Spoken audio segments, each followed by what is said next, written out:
Welcome to the Hawks Nest live stream show. My name is Brandon Kane, and I do appreciate you as ever for tuning in, for watching, for subscribing, for hitting the like button, for doing all you've done that helps this channel continue to grow so tremendously throughout this off-season period, which is usually a dead period for most channels, but not here. Not what that sign says over there on my shoulder. There is no off-season here, is there? And we are going to continue on through today. There's no real major news out there percolating. We've got another OTA about to open up, and we'll see what we can kind of get and glean from that. I know many people like to try to draw a lot of certainties from these little mini camps where they're not really hitting or any really in full pads, but I don't myself. It's just hopefully nice enough that people look good enough in how they're in their shells, and then they certainly can stay healthy. That's what we most hope for. But today, we're going to continue on with the third part. This is my third part of an ongoing series in which I present the case to my fellow Seahawks 12s that we can become elite if these certain things happen next year. You are in year 2 of a rebuild. Theoretically speaking, you got no business being elite next year. It should still take you bare minimum according to the NFL rules that aren't written down, the unwritten rules. It should take you a couple years to get through a rebuild.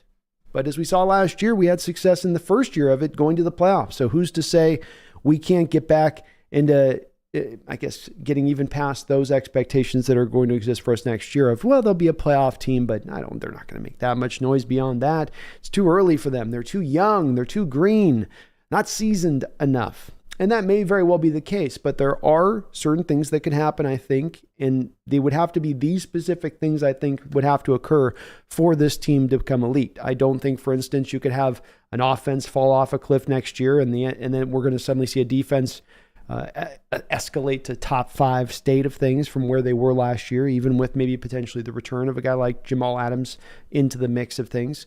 But I think it has to take a certain path with these things occurring. And the first part of this series was talking about Team Amoeba, right? The offense that can become anything against anyone. 3 wide receiver sets, 2 tight end sets, 3 tight end sets. What's your weakness? And we will attack it because we have the personnel and the talent of personnel in order to accomplish that. Then I went back and looked at last week defensively.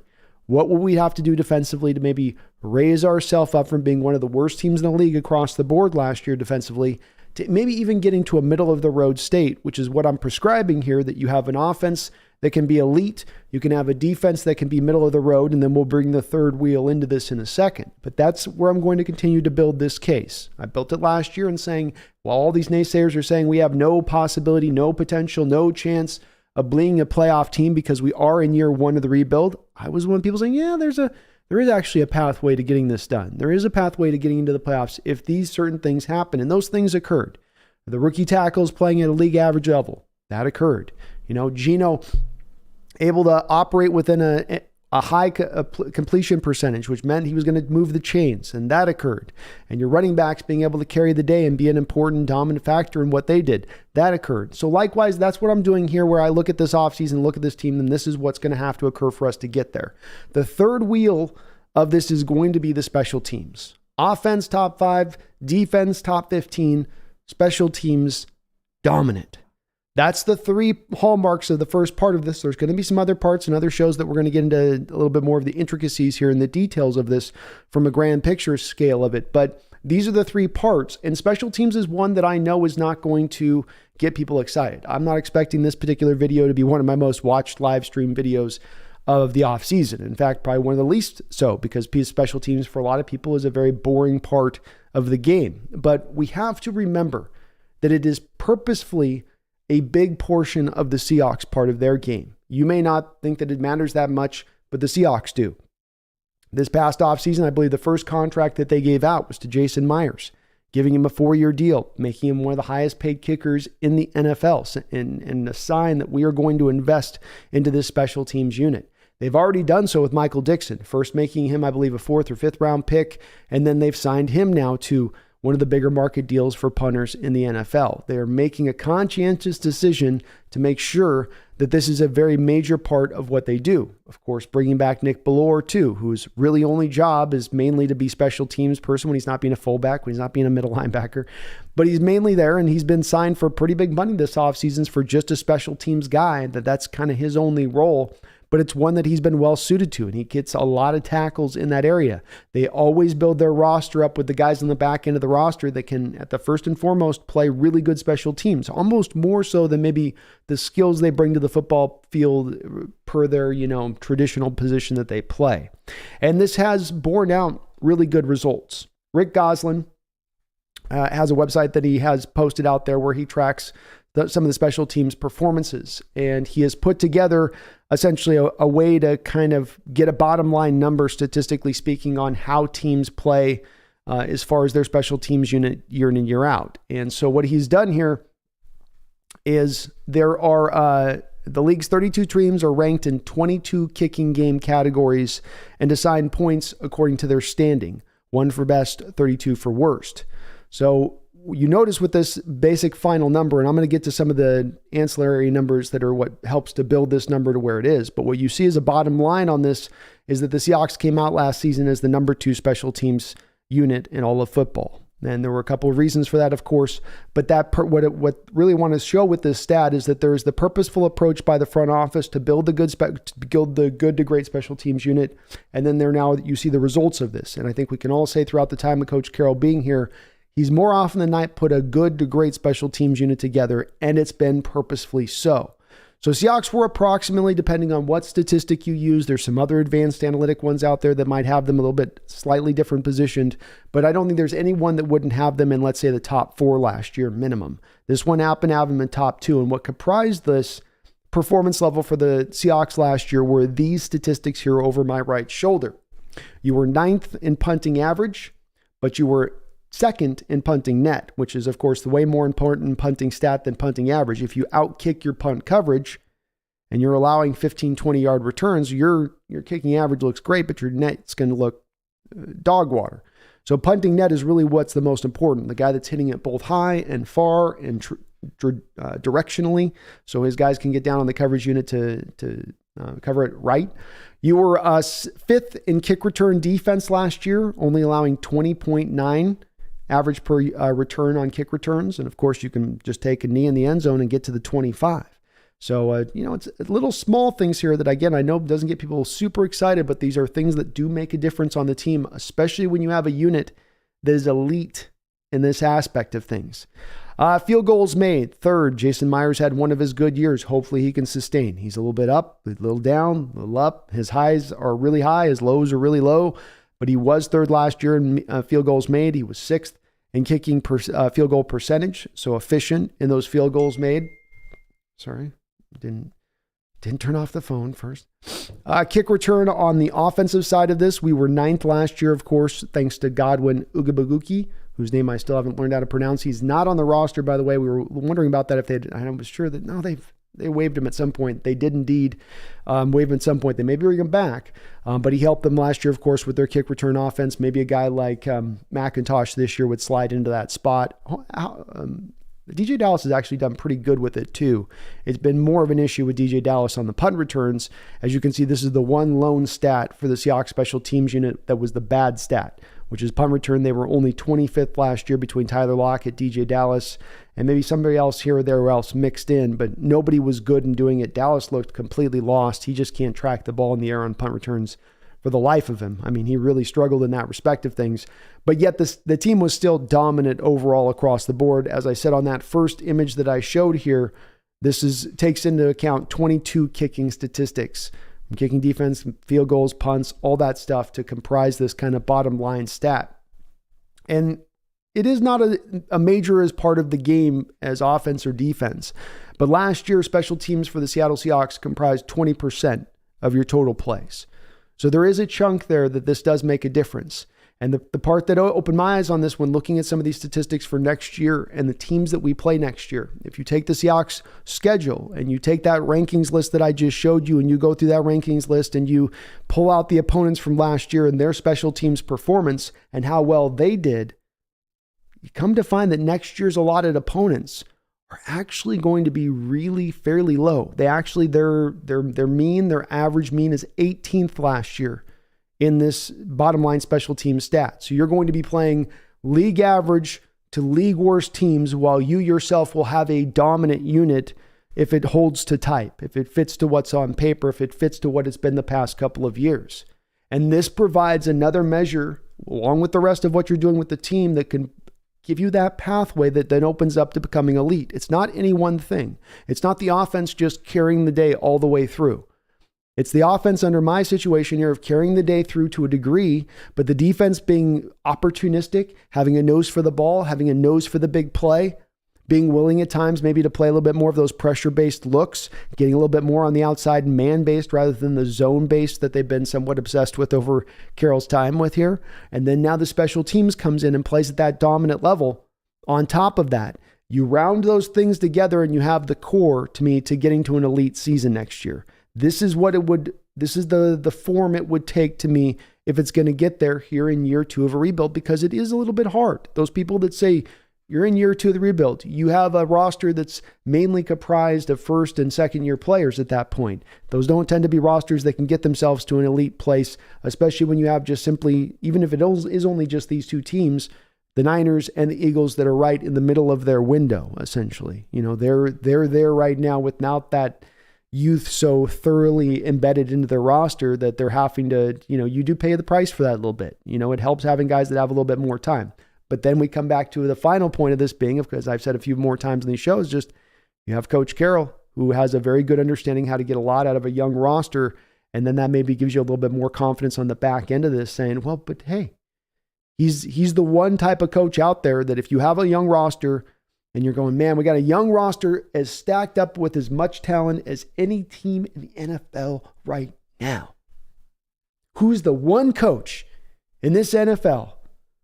Who's the one sniper like fired shot that I can make to hit that one coach that's the right head coach to run this kind of roster with this kind of youth? How would you not come around to Coach Carroll with his pedigree and his history? And that's where I get a little bit more of the, well, he can get that from that.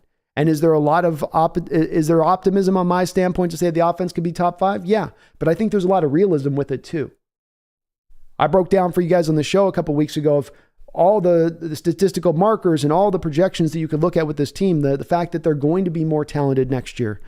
The fact that it's not just going to be a chasm at the slot role as it was for most of the year last year as Eskridge didn't step forward, as Goodwin went down to his injury.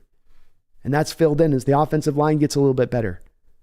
And the defense doesn't have to be top 10. Defense doesn't have to be top 5 in my scenario. I think if you have a top 5 offense, a top 15 defense, and then you have a top 3 special teams unit, if I put that together as a basic formula, and I know we're taking this down to very simplistic level, but I think you can do so at a certain point with this stuff too, where that does met out to you then a team that potentially can be elite. Does it need a couple of other breaks to come forward? Yeah. Is there some other things that need to occur in this scenario? Because I'm not going to be done here with just this being, this here's the special teams, here's what you got to do and go for it. And there's going to be some other things that got to break our way. There's going to be another trade that I think John Schneider's going to have to make at some point to top off the tank.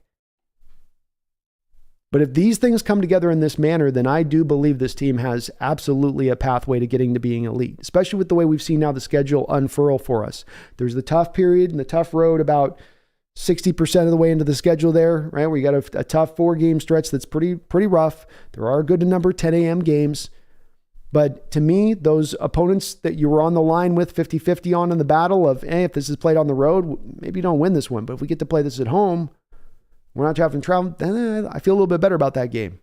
I have a little more confidence we can pull that out. Then we went through that with the breakdown of the schedule release that me and Brendan did a couple of weeks ago. But I think this is the path, folks. This is where you get to seeing this team take this form. And the special teams unit's one that's forgotten about. But between its dominance, between the fact that the teams you're playing aren't doing very well in that aspect of things, that they're porous in that angle, so now you can take even further advantage. Your strength is even more strengthened. That to me can make it have that much more impact on the football field, 20% of the snaps in total or not. And I think we felt the benefit last year of that special teams unit. I hope they helped to contribute us to getting to the place that we got to last year on all the top of the stuff. No one unit's carrying the day here. You're building a football team. And some teams can get around it. Some teams can just be so dominant in some other areas. I mean, at the bottom of this given list that I'm showing you right here, you've got the Eagles and the Chiefs, because they can be so dominant in certain other areas that they can overcome not being as good in this standpoint of things. But I don't think Seahawks are going to be as dominant in those other areas to not be able to do that. And that's okay, because they've set the stage for it to be a dominant unit through the investment that they've made into it. By the way that Coach Carroll sets up his roster, which is he's going to have a couple of good gunners. He's going to have guys that are going to play 100 miles an hour in special teams at the forefront, because that's the value he places on it. And he understands. And it's one that I do agree with him on, that you do get the values back on this. I don't know if I want to be paying both my punter and kicker huge money along with my special teams maven. We might be going a little bit overboard there, but I can't argue with the results. Can't argue with the returns. They were there last year, and they've been here throughout the time with Coach Carroll for the most part. And that's helped us win a lot of football games, and it will continue to help us win football games into the 2023 season. These three things happen. Offense top 5. 5 plus top 15 plus top 3 equals to me an elite football team in 2023 for your Seattle Seahawks. It just comes down to almost being as simple for me as that. There's a couple other things. There'll be a couple other shows with a couple of other, just get these last little things that are going to be just almost as instrumental and I think as important as these first couple of parts of these these first 3 shows I've done, kind of trying to make this case to you guys. But these are at the forefront. We check these boxes off to me. I think we can get there. Let's see what you guys think. We're going to be doing I know I always say this is a quick show, but it will be a quick show today. We're going to be doing about a 2.5 hour show today. And then I'm going to be bouncing over to my baseball channel, and we're going to be doing the Crow's Nest live stream over there. So this will be a little bit of a double side today. Okay. We're going to be doing a little bit of both sides of this, but appreciate everybody watching. And who's over in the channel here today, please do hit that like button. I know it's definitely off season. We're drifted into summer, so we're going to be getting a little bit of the lighter viewership, and no worries about that. We've had some still great, absolutely tremendous traffic. I just want to let you guys know we've had the most growth here in the last 28 days than we've ever had in this channel's history. So this draft was amazingly successful, but I want to thank all the new subscribers, all the people who hit the like button throughout that time. Everything you guys have done in that respective things has had an effect, and we're seeing the returns on this with the algorithm. We've got the algorithm tricked. You know what I mean? We've got the hypnotic, Hawks Nest must be posted everywhere. So well done to you guys out there. Thank you for all that. And appreciate you guys on that. It's been just very heartening to see. It's awesome to see the way that this thing's kicking into gear. And we're on a rise here, folks. We're going.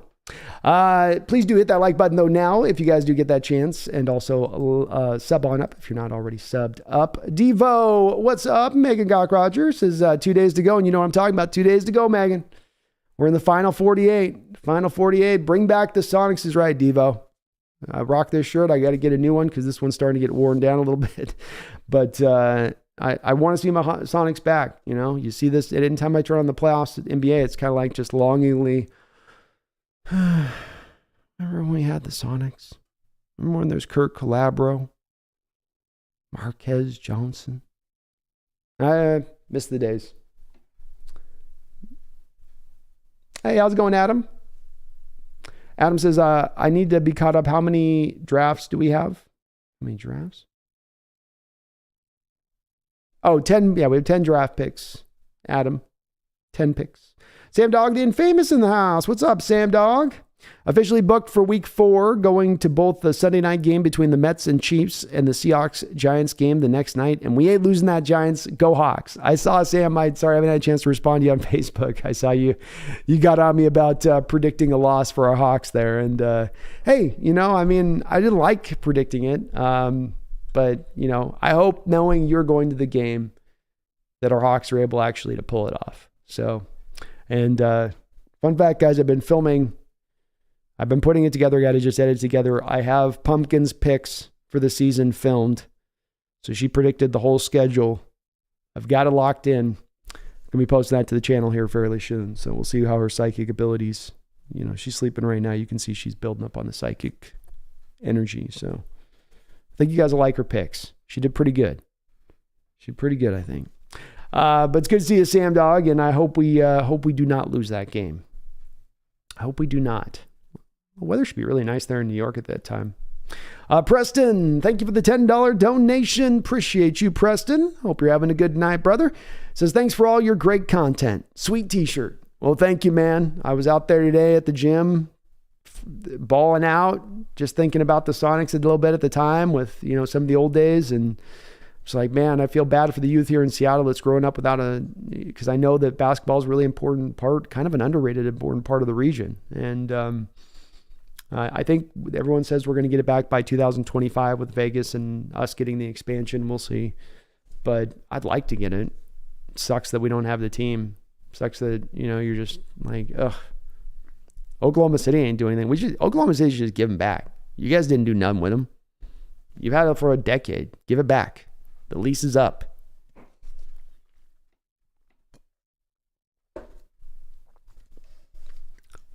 Megan says, Hawks Nest B, Cosell on the great Zorn versus Craig debate. And go. There's no greater debate in NFL history amongst fan bases. Not Steve Young or Joe Montana. Not Joe Namath or Mark Sanchez. No, sir. There is only one eternal debate confounding one fan base, and that is the Dave Craig Jim Zorn intestable debate. Infantestimal debate that cannot be solved. One generation against another. Fan on fan. Brother on brother. Who will win? Who is the better quarterback? No one really knows. And I, for one, this announcer is staying out of it. Preston says, looking forward to the season. Can't wait to see the team grow together. Me neither, man. Young teams are fun teams. They fly around. They throw their bodies around. They're going to be fast. They're going to be loose. They're going to be free. It's going to be fun. It's going to be an energized crew. Jets and Chiefs. Oh, okay. There we go. Jets and Chiefs. That'll be a good game. Rodgers and Mahomes. There we go, Sam. You picked a good one. Let's see. Go Hawks 22 says, better hope they do not move game time or even date. Flexing is becoming more and more. Won't book road games any longer. That's true. Yeah. Flexing is definitely going to hurt those folks who do those travel stuff. That's very true. And we'll see how it's getting more opened up. That does make it tougher, There's a little bit of that I low-key like, though, because I don't know. No, I don't like that.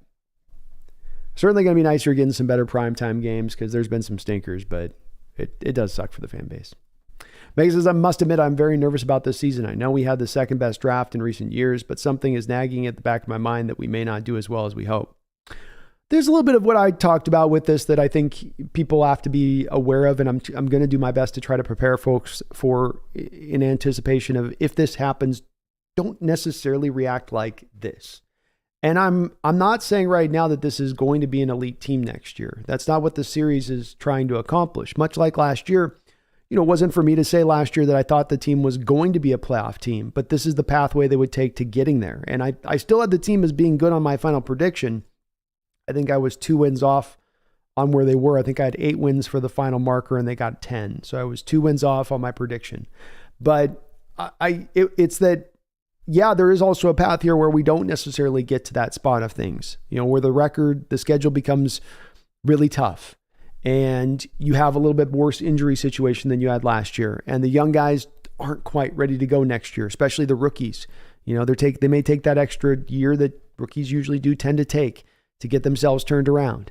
And, you kind of go through all that a little bit and you come out the wash of it. And, the team's not necessarily better record wise, but they're still taking steps forward at that point in progression, in my opinion. This is still a team built now for the long term, and that you may get those returns early. 2012, for instance, we got those returns early, right? Team just started to kind of turn that corner there. Just kind of turn the corner there. And then at that point in time, you're like, woo, we might be going to the Super Bowl in 2012. At the end of that season, you said, you're ready to roll. And they couldn't quite get over the top of the mark, right? But things started to get together a little bit earlier than you maybe have anticipated coming into that year, as you were starting to feel like, okay, Carroll's building a team here now. You got this rookie Russell Wilson coming in here. We're going to probably have to wait a year on it.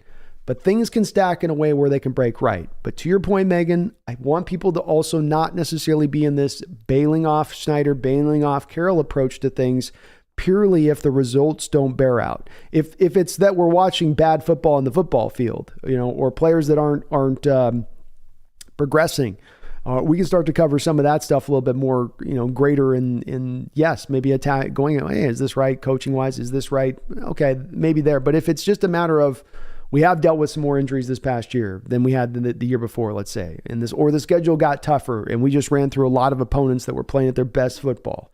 These things can happen in football. These things can affect and impact teams that are really talented and playing actually pretty good football. It's just that they're going up against maybe a bit of a monster at that moment. We'll see how it goes. But I think you're right to be nervous. It's potentially there, but I don't think it's going to carry through at the end of the day on it. Again, thank you, Preston, for that $10 dono, brother. You're really awesome. Appreciate you. Kevin Mullen, thank you for the $2 donation.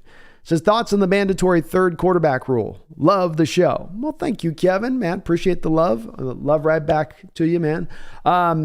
Mandatory quarterback rule is a no-brainer. The Niner playoff game against the Eagles last year caused this rule to be put into place because they were at a place, remember in that game where you had Christian McCaffrey on the sideline warming up to be the QB, and the NFL does not want that. Certainly doesn't want that in a playoff game. Why not? Why not have, make sure you've got a run of quarterbacks that could be on the field at any time? And so this was one that the NFL is smart to anticipate this a little bit better on, I think.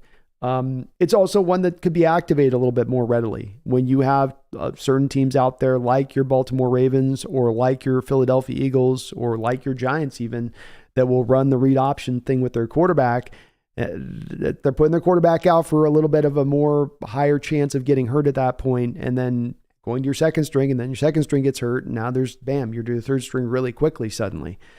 So it's happened in NFL history enough. I've seen it pop up from time to time that there's no reason you should make or force teams to be in that position. It only hurts the product on the field by trying to restrict teams to this 2 quarterback thing and just saying dealing with it. Or you have to kill one of your roster spots in order to accommodate the third quarterback normally, which just does hinder you really, really significantly in keeping the rest of your roster stocked up in the way that you need to.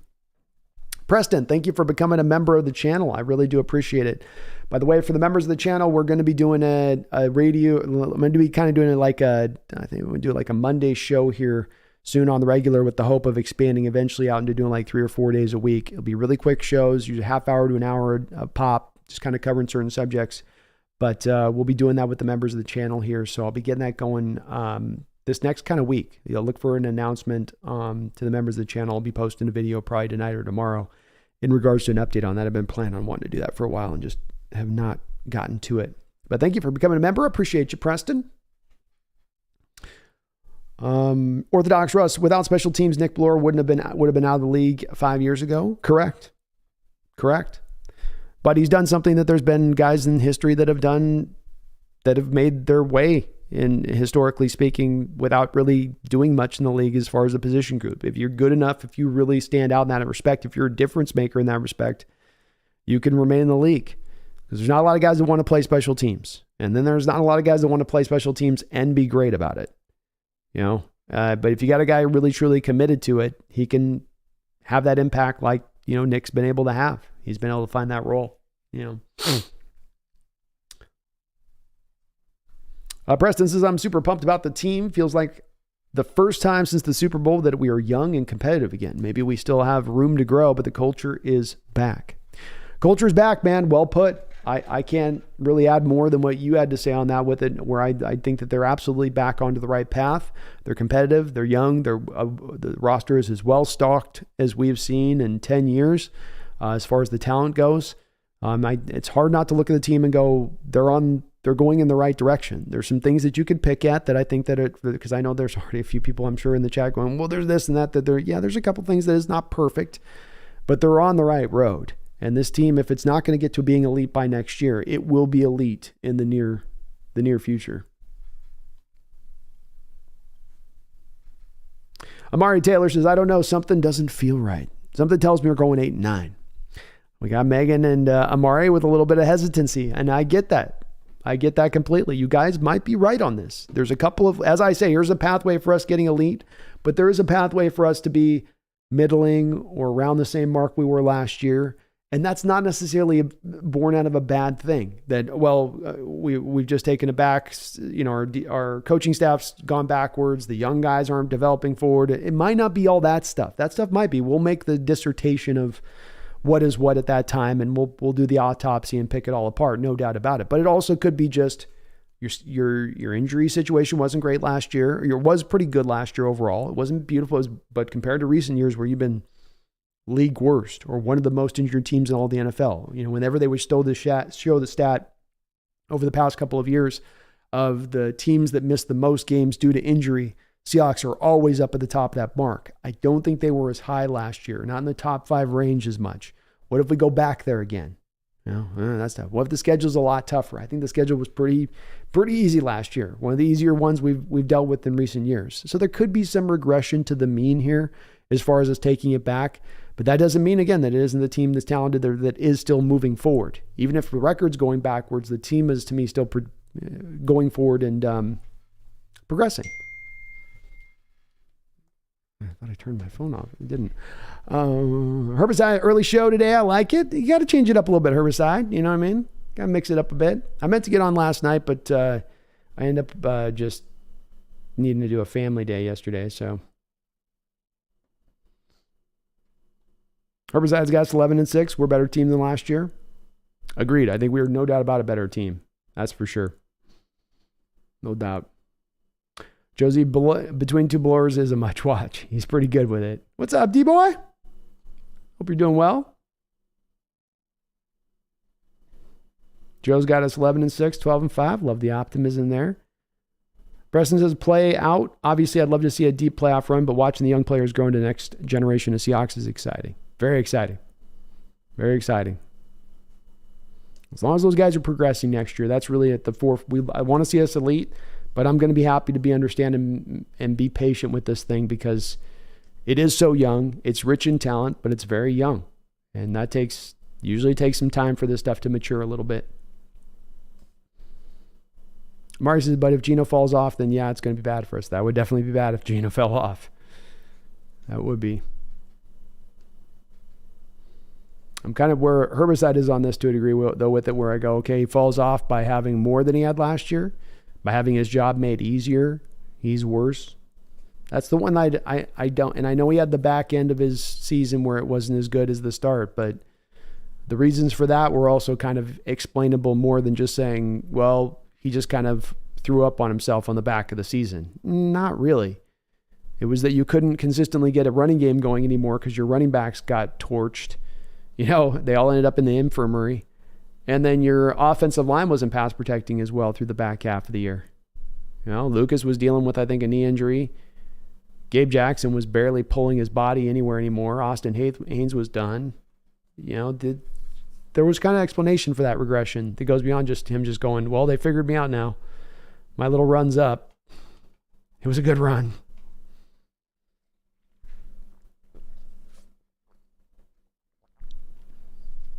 Team is definitely ascending. That's right, Joe.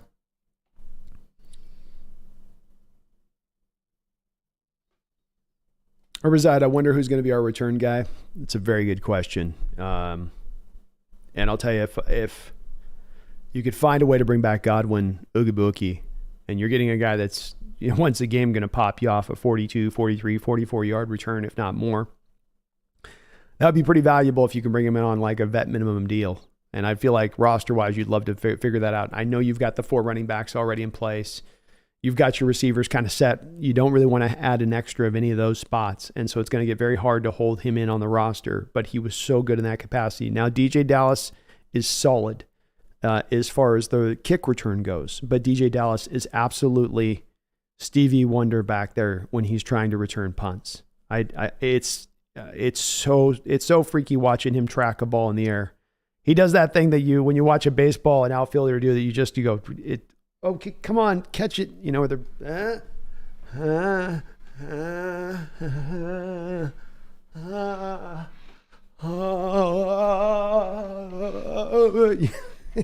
turn back and run 30 yards back at the last minute and go get the ball. Like, lock in. You know, he just doesn't have that feel for the position. So who's going to be it on that? I don't know. I think early prediction is it's not Dallas doing the kick returns. Kenny McIntosh will definitely be in there with him. I checked on Kenny McIntosh. He didn't do any punt returning out of Georgia. So he doesn't have that in his game. Somebody's going to have to step forward to do the punt return stuff. Who that is, I'm not too sure. That's, and as I showed on this stat right here from earlier, you were great. As far as all the major statistical special teams markers you could go through, from punting average, punting net, kick return, field goals, field goal percentage, kick return offense and defense. The one place you were bad special teams wise, the one hole in your game was punt return. And it has continued to be one in recent years. This was not a one-off last year. We've been going back for a few years since Tyler stopped doing the duties a couple of years ago, to where we've just not found somebody that can do it well, consistently, sure-handedly, giving you any kind of returns with it.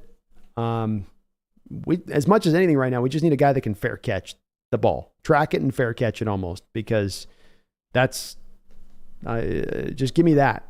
Because how many times, Dallas, did we have where he'd come up short and then the ball be kicked over his head and then you get a roll afterwards, or he's back and then they kick it up close and then it gets a roll? Punters were kind of messing with him on it last year.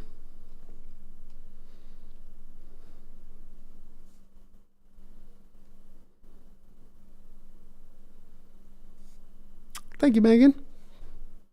Proud of you guys too. It's been a great community we got going here. The boy says, let's go. Can't wait for the Mariners show. We'll be going 6:45 to Night of the Mariners. Faux show. Herbicide, I'm not even sure if Eskridge makes the team at this point. I don't think he does. I don't. I'm going through right now, working on my UDFA video that's going to be the next kind of draft video, the deal that I drop here, and going back and looking at Matt Landers and Bobo. There's so much more. They're both kind of feel more further along as just receivers and doing the route running and the pace of their routes, and, you know, Bobo at the stem of his route, how he comes out of his cuts, and Landers, how he can challenge with the speed on the outside and still is really good at the undercutting routes. And so where, you know, he's not just a guy who goes up, takes the top off, but he can't run the sharp enough routes or drop his hips enough to come back on the comeback routes. That stuff's on his tape too. I don't know how he ends up over the top of either of those two guys. And I don't know if either of those two guys even there's room for both of those two guys to make the roster. There might only be room for one to make the roster. The issue too with Eskridge is that he doesn't play special teams. Can't punt return, can't kick return. You got to put him up in, you know, behind some glass to make sure that he's protected. So I don't know either. I'm not trying to hate on the guy. I just don't know how he's going to get there with this team at this point. He better be having the offseason of his life, I'll tell you that. His football life might depend on it. Orthodox Russ, Kevin Calabral, one of the best. Right there with Niehaus. Right there with Rabel. Calabro is great. Joe says, totally agree on the B on the season outlook. Schedule actually not terrible, but need to stay healthy. Health is going to be a big key. It's a thing you say with every year, and it certainly is true with every team, that it's at the forefront where health does bear out a big part of it. But you got the teams that aren't very talented. They can be super healthy and they're still not going to be very good. This team, if it can stay healthy, if it can avoid that, it's that thing that was happening almost on a yearly basis. And many of you guys used to joke that it was, you know, Ivan the Terrible, our strength and conditioning coach, with his track record where he's been at times and how much he's just, sometimes the guys have gotten beat to hell under his watch at different programs like USC and University of Washington prior to him coming here to Seattle. But last year was an anomaly where you were a little bit different. And if they can stay into that same kind of healthy state, if they have a kind of similar year to last year, let's look at offensively, really. You know, you lost Penny for the year, which was tough, but you're always going to probably lose somebody offensively over the course of the year for the season on that side. And Jamal was a real tough one, certainly. But then outside of Jamal, right, well, you got guys that dinged up here and there. Shelby Harrison in and out of the lineup a little. Al Woods in and out of the lineup a little bit. That's for sure. Jordan Brooks at the end of the year with the torn ACL. But overall, it was pretty good. Corner stayed out there. Quandre was out there for every game. Your offensive line, I think all your rookies except for Lucas on 1 or 2 games started out there for you at tackle. So you had a little bit better luck last year. Maybe it's just Ivan Terrible's finally figured it out. He's like, I will stop hitting them with board with nail. This is the way not to do. I will stop hitting them in Achilles with board with nail, exposed with rust. Megan says, Pumpkin better have the Ravens as a win or I won't send her the surprise I'm looking to get her. I forget what she picked on the Ravens one. I can't remember it. She broke my heart in a couple of them. But I think overall, the schedule looked good from Pumpkin's standpoint. Megan says, if the Seattle can get the Kraken as an expansion team, there's no way in hell we can't get the Sonics brought home. I hope so, Megan. It's time. NBA's messed around enough with this stuff. I don't want to hear about, it's a tough market right now for us. We just can't really, give me a break. You should have done with us like the Cleveland Browns had done. We should have had that same treatment where the second that the darn Ravens moved out of Cleveland and went out to, Baltimore, the second that occurred, the NFL was right on top of it. Like, no, this is a committed fan base. We can't do them dirty like that. And the second that occurred, they went right back in. We'll have your Cleveland franchise right back to you. We'll have it right back to you. Don't worry. Same colors, all that stuff. Here you go. You guys will have that back to you. Don't worry about it. I know what he did. I know what the bad man did. We're going to make it go away. Nobody's making it go away with our Sonics. The crimes occurred and everybody's just kind of standing there shrugging. I mean, we'll get you a team when we can.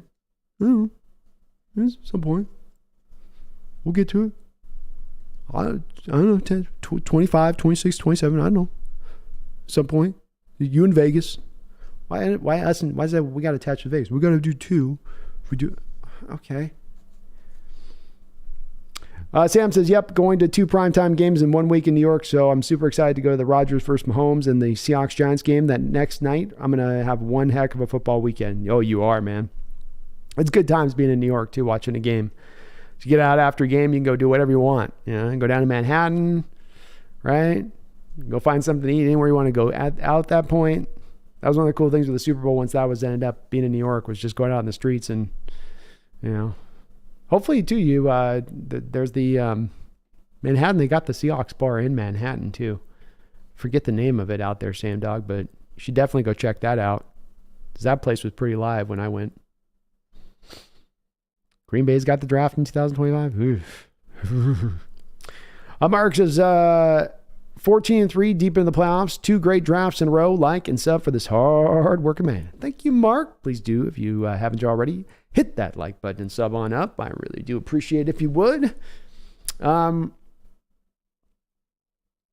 Greg, are you all at all concerned about Woolen not showing up to OTAs?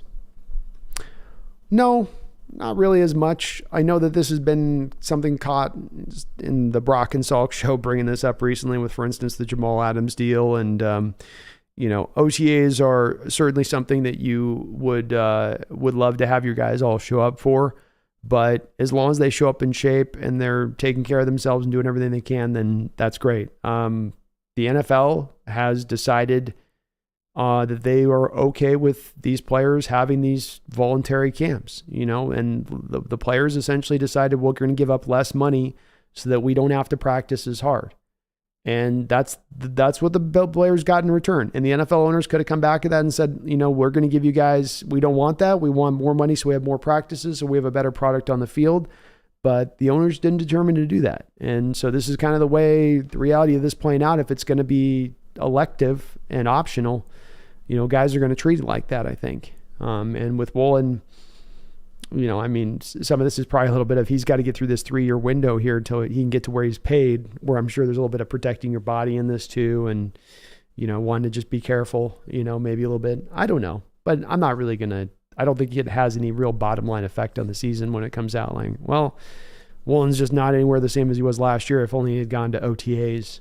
I don't think we'll be saying that. Sam the Dog, the infamous, is Pumpkin the cat. Pumpkin is the cat, or unofficial mascot here at the Hawks Nest. So Sam Dog, I had let me show you.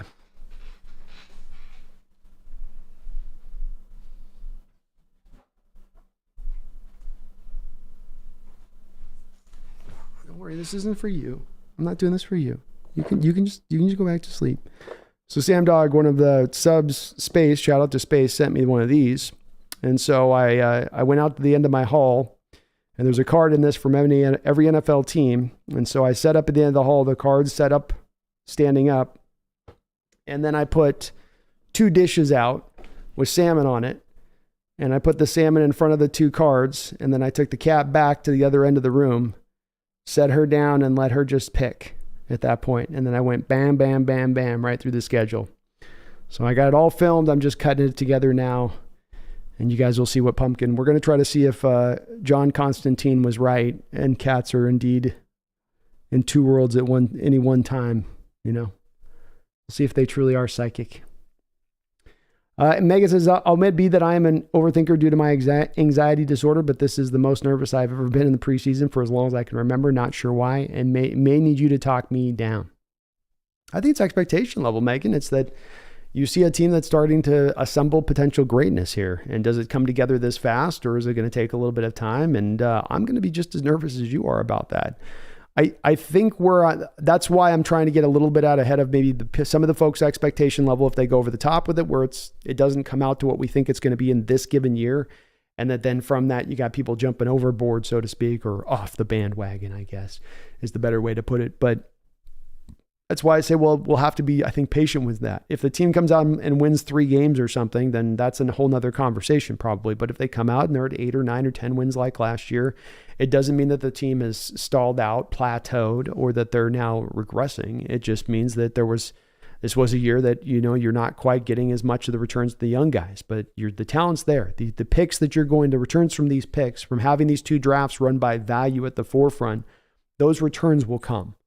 And it may take a little bit more time, but it's like that stock you invest in that's not necessarily the volatile up and down one, but the one that, you know, I've invested in this and I look back at this thing in 2 years from now and I'm going to be like, woo, right? But I might also get some of those returns in that next year. That's how I look at it, Megan. You know, it is year 2 of that rebuild, and that's maybe a little bit of the way I get the calm in this upcoming year, though I'm going to be right with you for most part. JL says, I think our offense is better now than in 2012.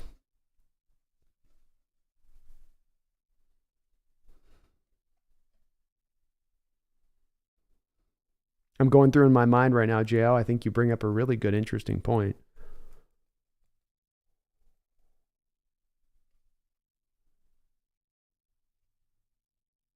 Yeah, I mean, I think you could make that as a pretty solid argument. Your tight end room is better, first off. We know that.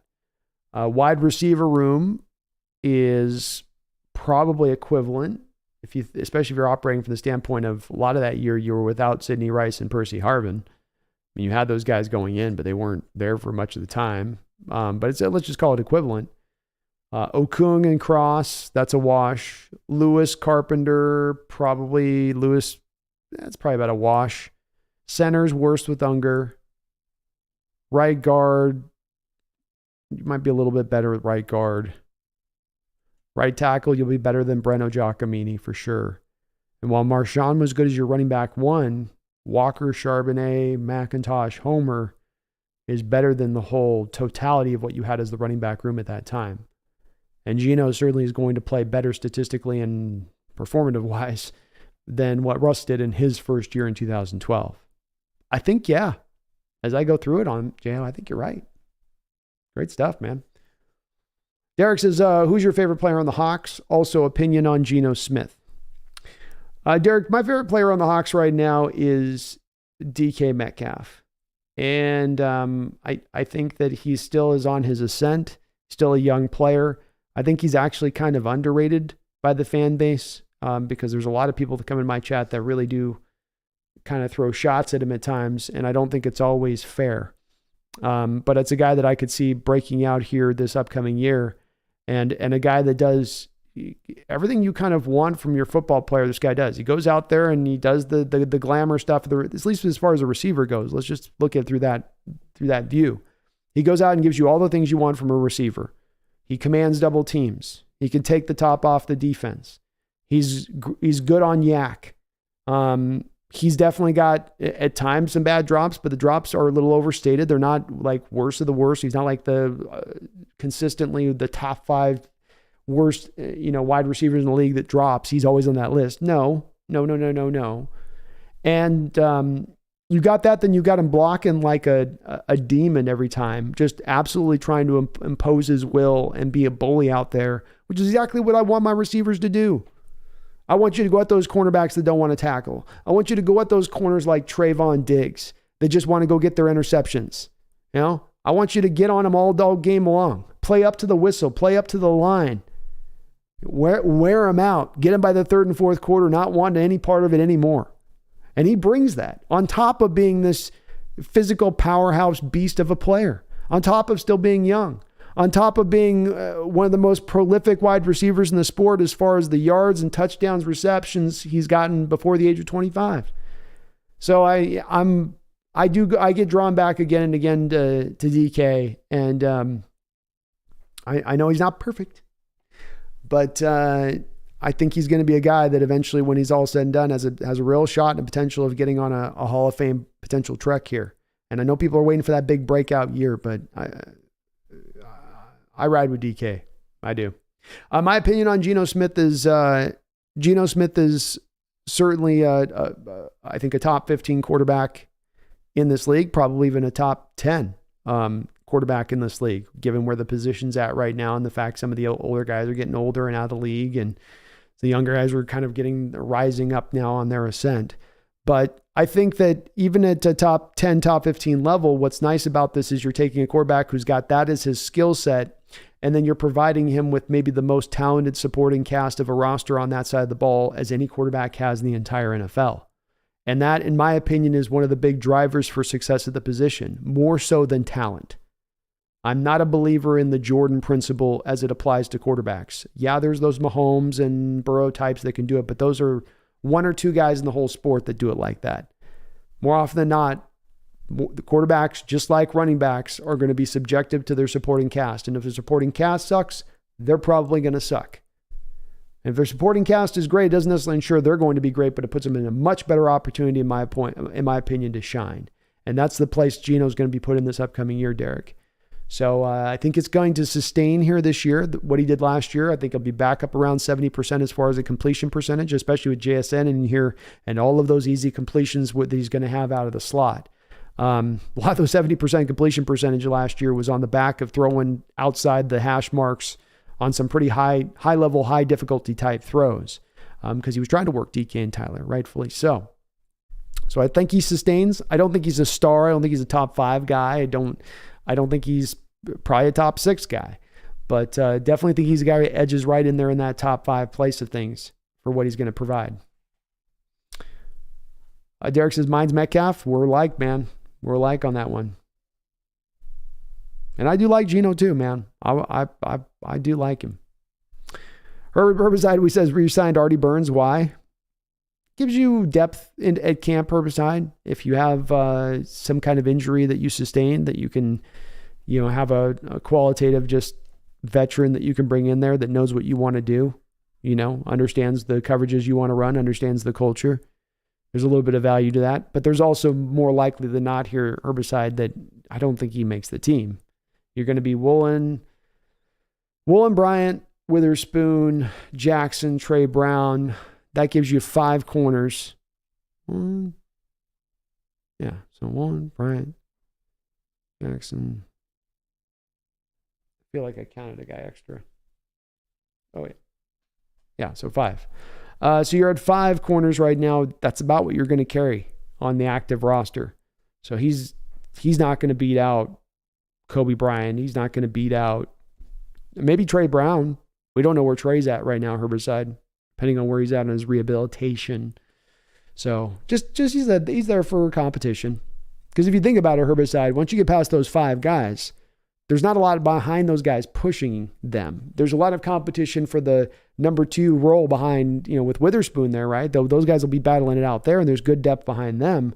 But there's not a lot of competition for actually the number 5th spot on the roster at the cornerback position. That's where it's probably a little bit lean. Just a little bit lean.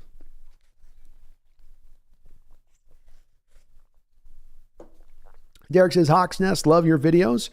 Who's your favorite player and opinion on Geno Smith? Yeah, so Derek, DK is definitely my opinion. I just answered on that one. Sorry, Derek. And sorry, Derek, I know for new folks in here that are just new to the chat, so I do things a little weird here, Derek, and it throws people off. I know a little bit more. Most people are like live reacting to chat. I try to respond to every comment if I can on a live stream. So it tends to puts me a little bit behind the chat, but I'm pretty good about getting caught up, especially because we don't have as many necessarily people in here as we normally do. So I'll be good about, I usually am good about it, but I have a little bit of a delay to kind of usually respond because I am trying to respond to everybody if I can. I like to watch NFL. Why haven't we signed Godwin Ugabuki yet? He was solid for us returning. I don't know why not either. I like to watch NFL. I'd like to see him brought back. I think the team would be smart to do so. He was very impactful as a kick returner last year and helped to really take you from really good to fully elite status, I think, as a special teams unit. So it may be something they're considering.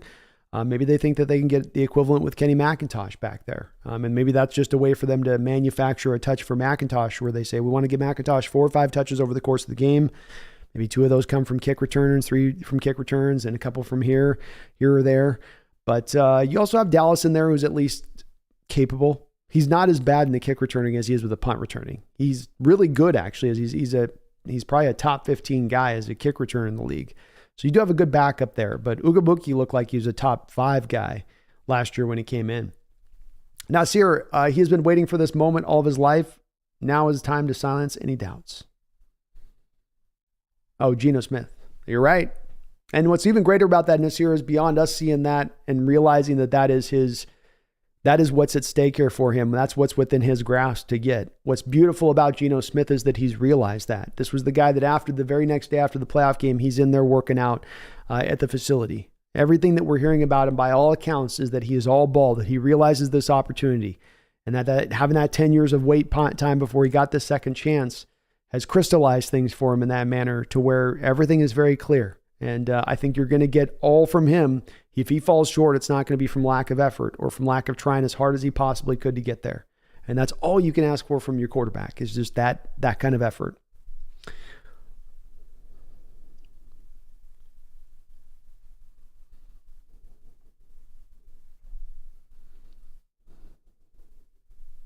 Derek, can I have it? Derek, I love his channel. I've been watching it on my TV. My wife's like, can I watch something? Laughing out loud.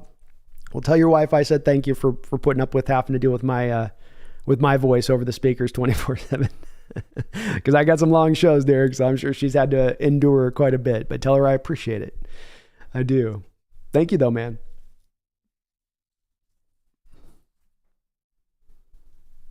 Paul Zossi says Lockett and Adams are our best bets to be traded. I don't know, man. I don't know on that. I can't quite see that myself.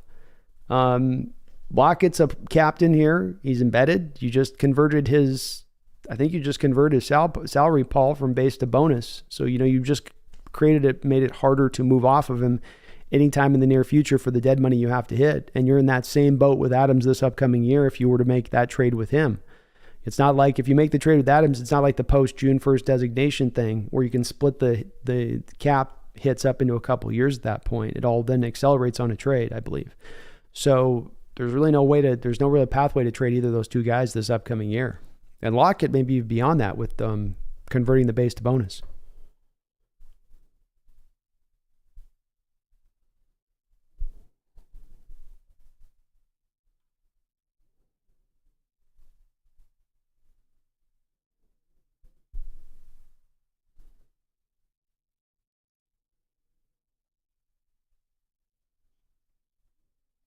Herbicide, any chance we keep Bobby for 2024 also? Yeah, certainly is a chance for that, Herbicide. There is a track record in history of middle linebackers playing into their mid-30s. We had, I think Ray Lewis was in there. London Fletcher got out there into his mid-30s. Sam Mills, I think, back in the day was a guy that played. Some of these guys get cut early, right? Like Lofa Tatupu kind of aged really quickly. Luke Kuechly was obviously who came in the same class as Bobby, retired a good amount ago now. But I think Bobby's going to take it as a one at a year time with the contract situation where he goes, okay, let's see how it goes this year. And then next year, see where my body is, see where the team is. Are we on that rise? If they're just an inch from obviously turning that corner to becoming a Super Bowl team, I don't know. Bobby necessarily feels he has to sit down at that point, especially to consider this part of it, Herbicide. Devin Bush on a 1-year deal. Jordan Brooks on a 1-year deal. Nothing right now on the roster really behind those guys as far as in the future. And so, that is Bobby may have a path to come back here where even if you draft a young guy, you still need another middle linebacker brought in, kind of. So I could see it. Derek says, speaking of my wife, and I are going to Vegas this upcoming summer for a 1-year anniversary of being married. Hell yeah. Vegas is a fun place to go when you're with a significant other. I thought it was a good time, There's so much to do there too. So congrats, man. Congratulations. You can get through the first year, I've heard, right? Isn't it the first year or two? Then your money. That's the danger zone for the most part. It's all downhill from there. Reek 206 Northwest, is the bar called Carlos East? That's, I believe, what it was called. Yeah. That sounds right, Reek. It was 10 years ago, and I'm getting older, so the memory, it's slipping a little bit. But Carlos East that sounds familiar. And it is on technically the east side of Manhattan there where you're doing it, where they've got it set up. But it was great. They had the thunder, the drum line for the Seahawks was out front of it. The bar was overflowing. This was during the Super Bowl. It was great with all the Hawk fans in there. And we took over New York for a night, folks. After that Super Bowl win, when you went out in the streets of Manhattan, those streets were full. Almost middle of the night like time. And just people just, Seahawks in New York.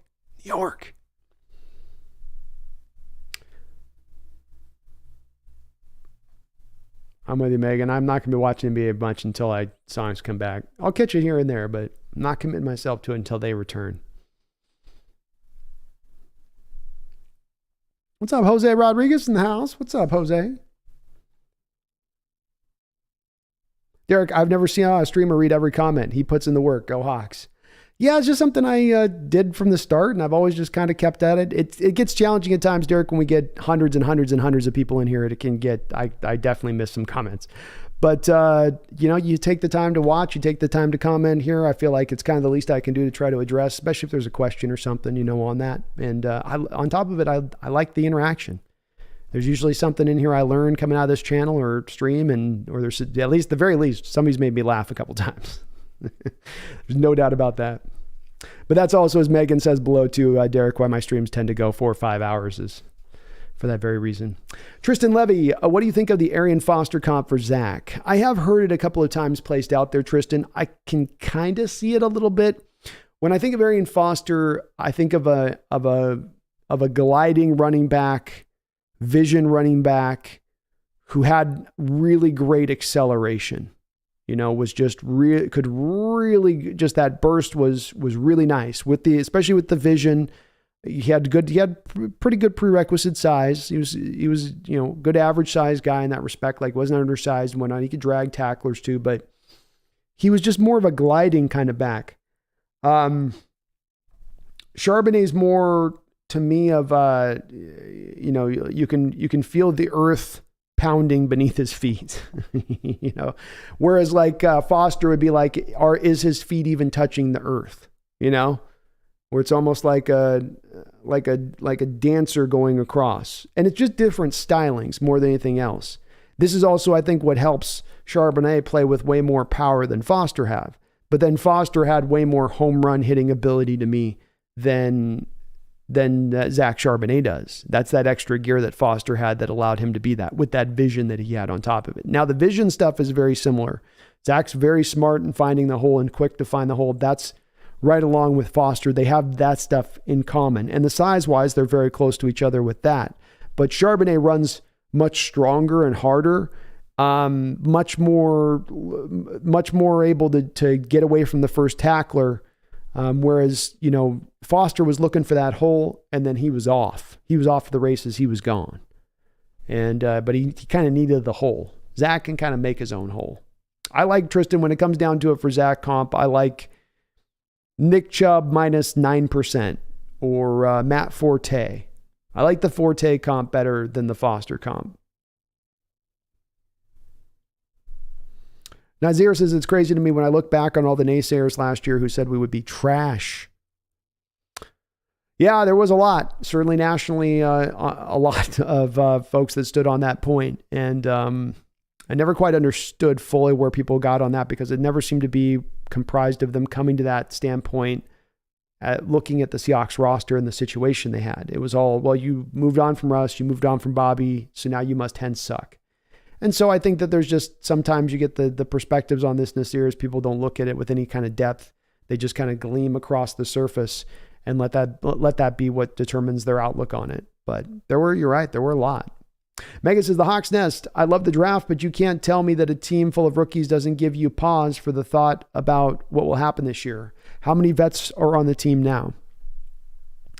I know it gives me pause, Megan. And it's as I said, that's at the forefront main factor spot of something that could be a thing that holds you back a bit, where they're not ready to roll. They're taking a little bit more time to develop, and, we've got to be more patient with them. That's why I say, Megan, we got to not be like, well, they take that little bit of time and we can't be sitting there, grabbing the pitchforks and lighting the torches for Coach Carroll or John Schneider. Then we have to come back to a realistic state of it, saying, what did you expect with a roster that's basically turned its whole self over in the last 2 years and is comprised of guys that are, for the most part, under the age of 25 years old?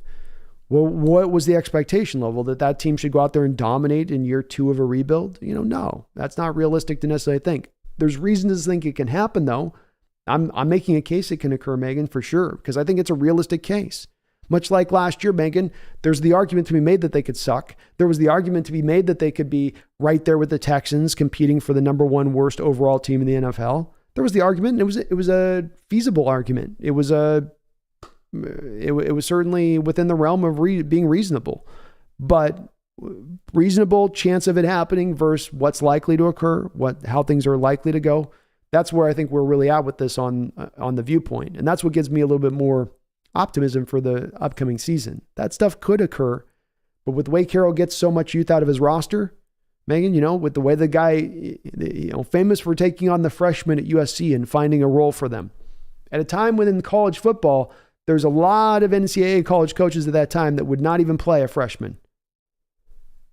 We might let you be active. We may not redshirt you that first year, but you ain't getting out there on that football field till we make sure you're ready. Whereas Carroll, he put it at the forefront of his recruiting. I'll recruit you and I'll let you know, yeah, you're going to come in, you're going to get to compete. I'm not scared of that. I'm not scared of the fact that you're youthful. If you're better, you win the job. Competition's king.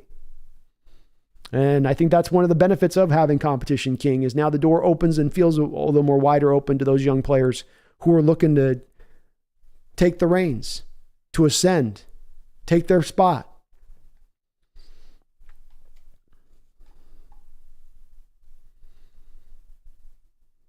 DJ says, what's good, Brando? I'm feeling the Supersonics t-shirt. Thanks, man. This is my favorite logo for them. I know we want them to be updated on the new logo if they came back, and then we'd get a new logo. But if they ever went back to this pure and simple one, to me, this was the best. This was the one I liked the best. Deadshot Killer Tyler, Lockett, and DK, man, those guys are ASW. They are. Yes, they are. And it's going to be hard, Deadshot, for teams to pick their poison on that one. Who you want to leave open? Because at the forefront of the DK Tyler coverage scenario over the past 3 years, the forefront of that strategy has been built upon. We're going to bracket coverage Tyler and DK over the top. These two guys that are some of the best receivers in the league at getting over the top of defenses, of getting those 9 routes. Or just getting, in Tyler's case, not even a 9 route. He'll get clear over the top, running a post to a skinny post to a... He'll run any number of things on the open field to throw off the defenders and you get open deep. How do you take that away? Well, just run cover 2 bracket coverage, man. Simple and easy. Oh, you're going to run cover 2 bracket coverage and then you're going to leave JSN wide up underneath with linebackers in space now that he's operating against? Because you run cover 2 and you tend to drop the middle linebacker straight down the middle of the field between the hash marks. And then he's going to try to pick up somebody underneath as he's sort of trying to protect the deep side of the field. He's trying to protect against kind of some of those tight end seam routes and whatnot. But now JSM just gets to read the linebacker and find his open spot, and it's open all day there for Geno. And that's not pie in the sky stuff. It's like, that's real world stuff. because teams don't have that tendency that they can go to their opponents week after week and just bracket the hell out of their outside receivers every week. They've gotten away with it with us because our slot hasn't stepped forward, right? With the fact that Russell wasn't a big guy hitting the slot or hitting the running backs on the flat routes. Well, now you got the slot, and now you have Geno who's willing to hit those running backs leaking out of the backfield. Now the commitment is there. Now you're going to force those teams off those double teams. And once you force the teams off the double teams of DK and Tyler, especially in the case of DK, once you pull those double teams over the top away, y'all are out there waiting for your exceptional DK season. All of you are waiting out there for that 1,500 yard, 15 touchdown season. You're going to get it. You're going to get it at that point. Make no mistake. And that's been the biggest inhibiting factor. I swear, if you were asked Geno or DK right now, what's the biggest inhibiting factor? So why you haven't gone from 1,000 yards to 1,500? Maybe they wouldn't admit it, but you put them on a lie detector test. I get double every other snap. I got 2 guys on top of me every snap. We'll see, but they're going to be pretty gnarly. I wouldn't want to defend them. Greg says my favorite Seahawks are Tariq, DK, Bobby. Love it. That's a good list. Megan says pick Cross at 9 weeks before the draft and screamed very loud when we took him. It's a good pick. Rockman Drums, what rank do you project our run defense after the regular season, after our draft picks and trades? It's a good question.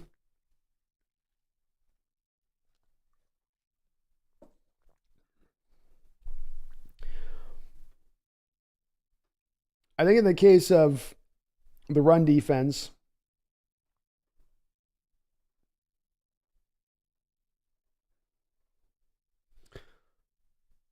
I think it's still a problem point.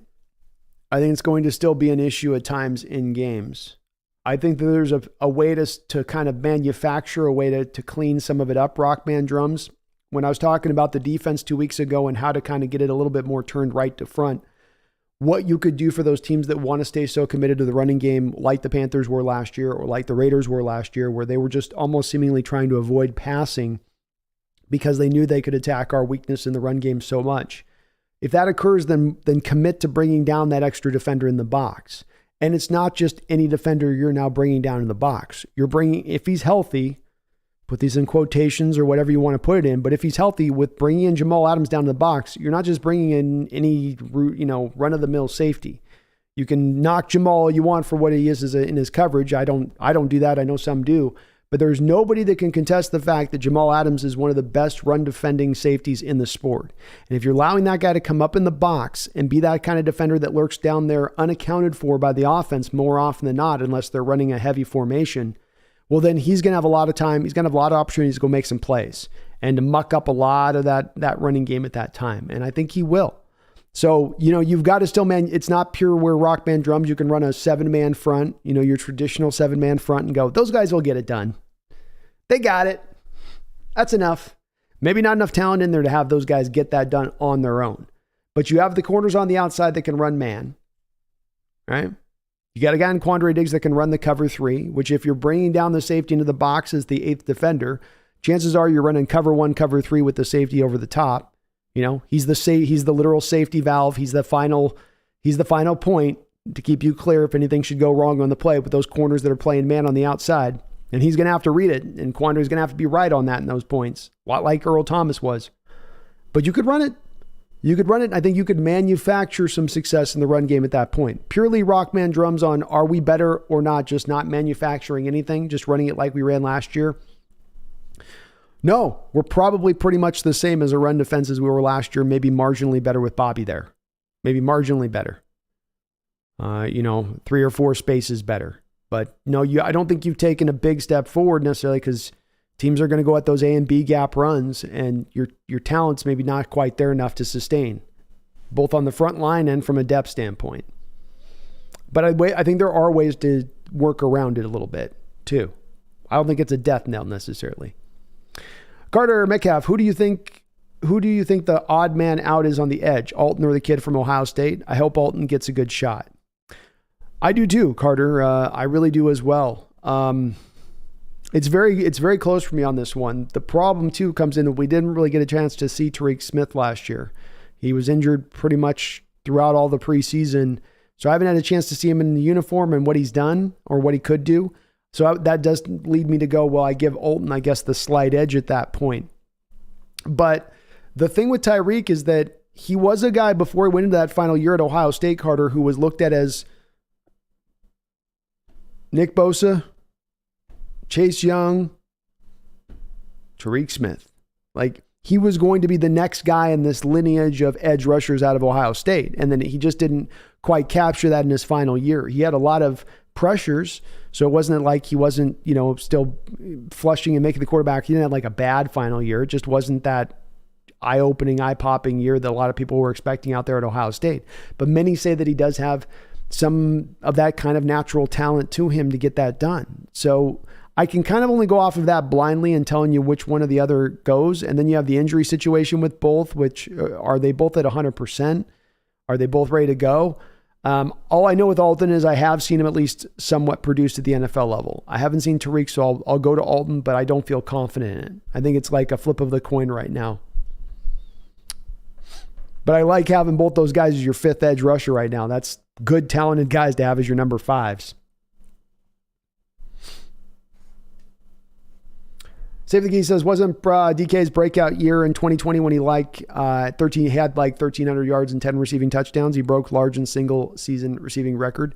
It was for me, Save the Geese. I mean, I'm certainly not a guy needing him to do any more than what he's done or to have more than that type of year. I was mainly trying to speak to the folks I get a lot in my chat that is, when's DK taking the next step? Well, DK is all right as a receiver, but he's just he's kind of overrated I'm sort of referring a little bit to that because I've seen it come up in my chat at times. And it's been hard to understand exactly because like you say, the yards there are legit. He's had that season. He's had 4 straight consistent years. He's out there every single week working his butt off, So yeah, he has for me. I think he has broken out. But if for those folks that are those last few holdovers that are still like, well, he hasn't shown me yet. I mean, he's fine, but he's not nice. He's all right, but he's not nice. Like, no, he's nice. He's all that. Seahawks Jose Rodriguez says Vegas is no fun no matter what. I have a few friends that may differ with you on that one, Jose. But I don't know, man. It's an experience. Save the Geese says, considering how the Stars control the league in the NBA, it's currently in a bad spot. IMO, not worth watching, and the roster building is the worst in sports as far as trades in the draft.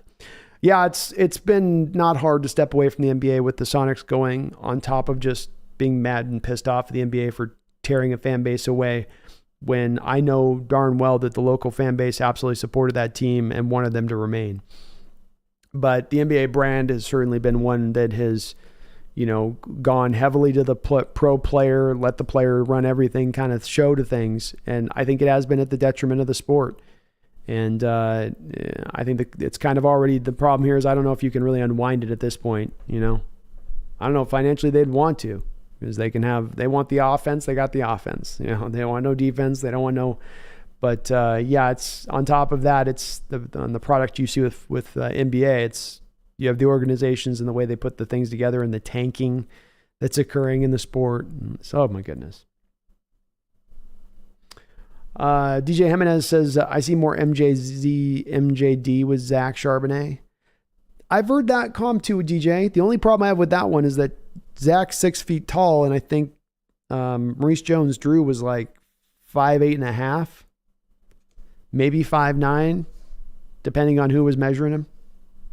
Megan says, do you think what happened last year with the rookies was a fluke, good coaching, or what? I don't think it was a fluke, Megan, because first and foremost, last year, why did you have the level of talent of rookies that you had in, and why was that so different than recent years where when you brought those rookies in, they weren't ready to go or they weren't very good? Well, because as Schneider has said many times, you changed philosophy last year's draft. You went for value.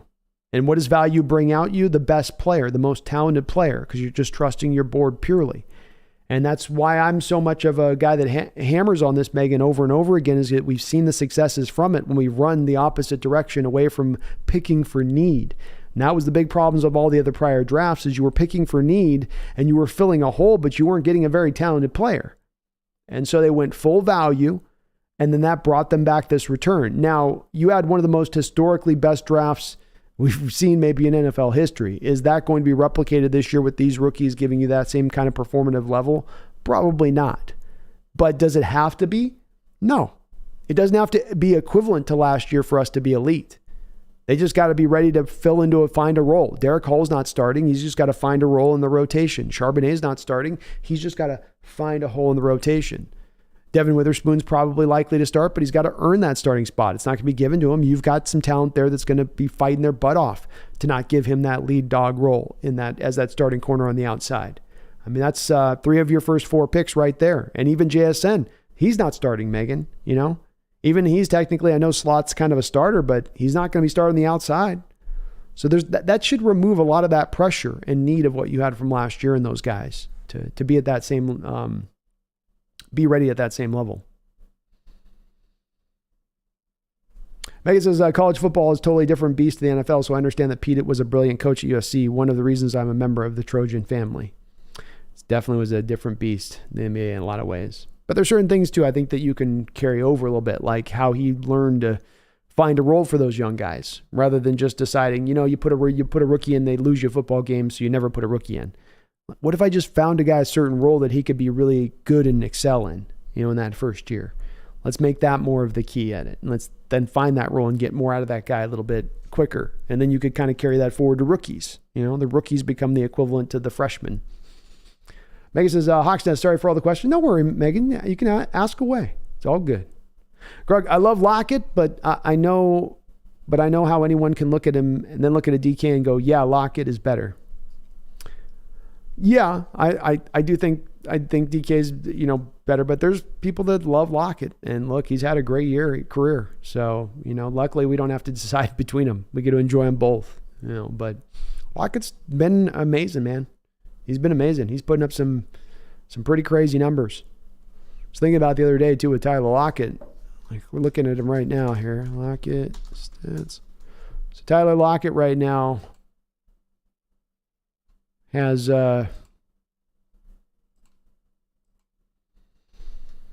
7,100 yards receiving.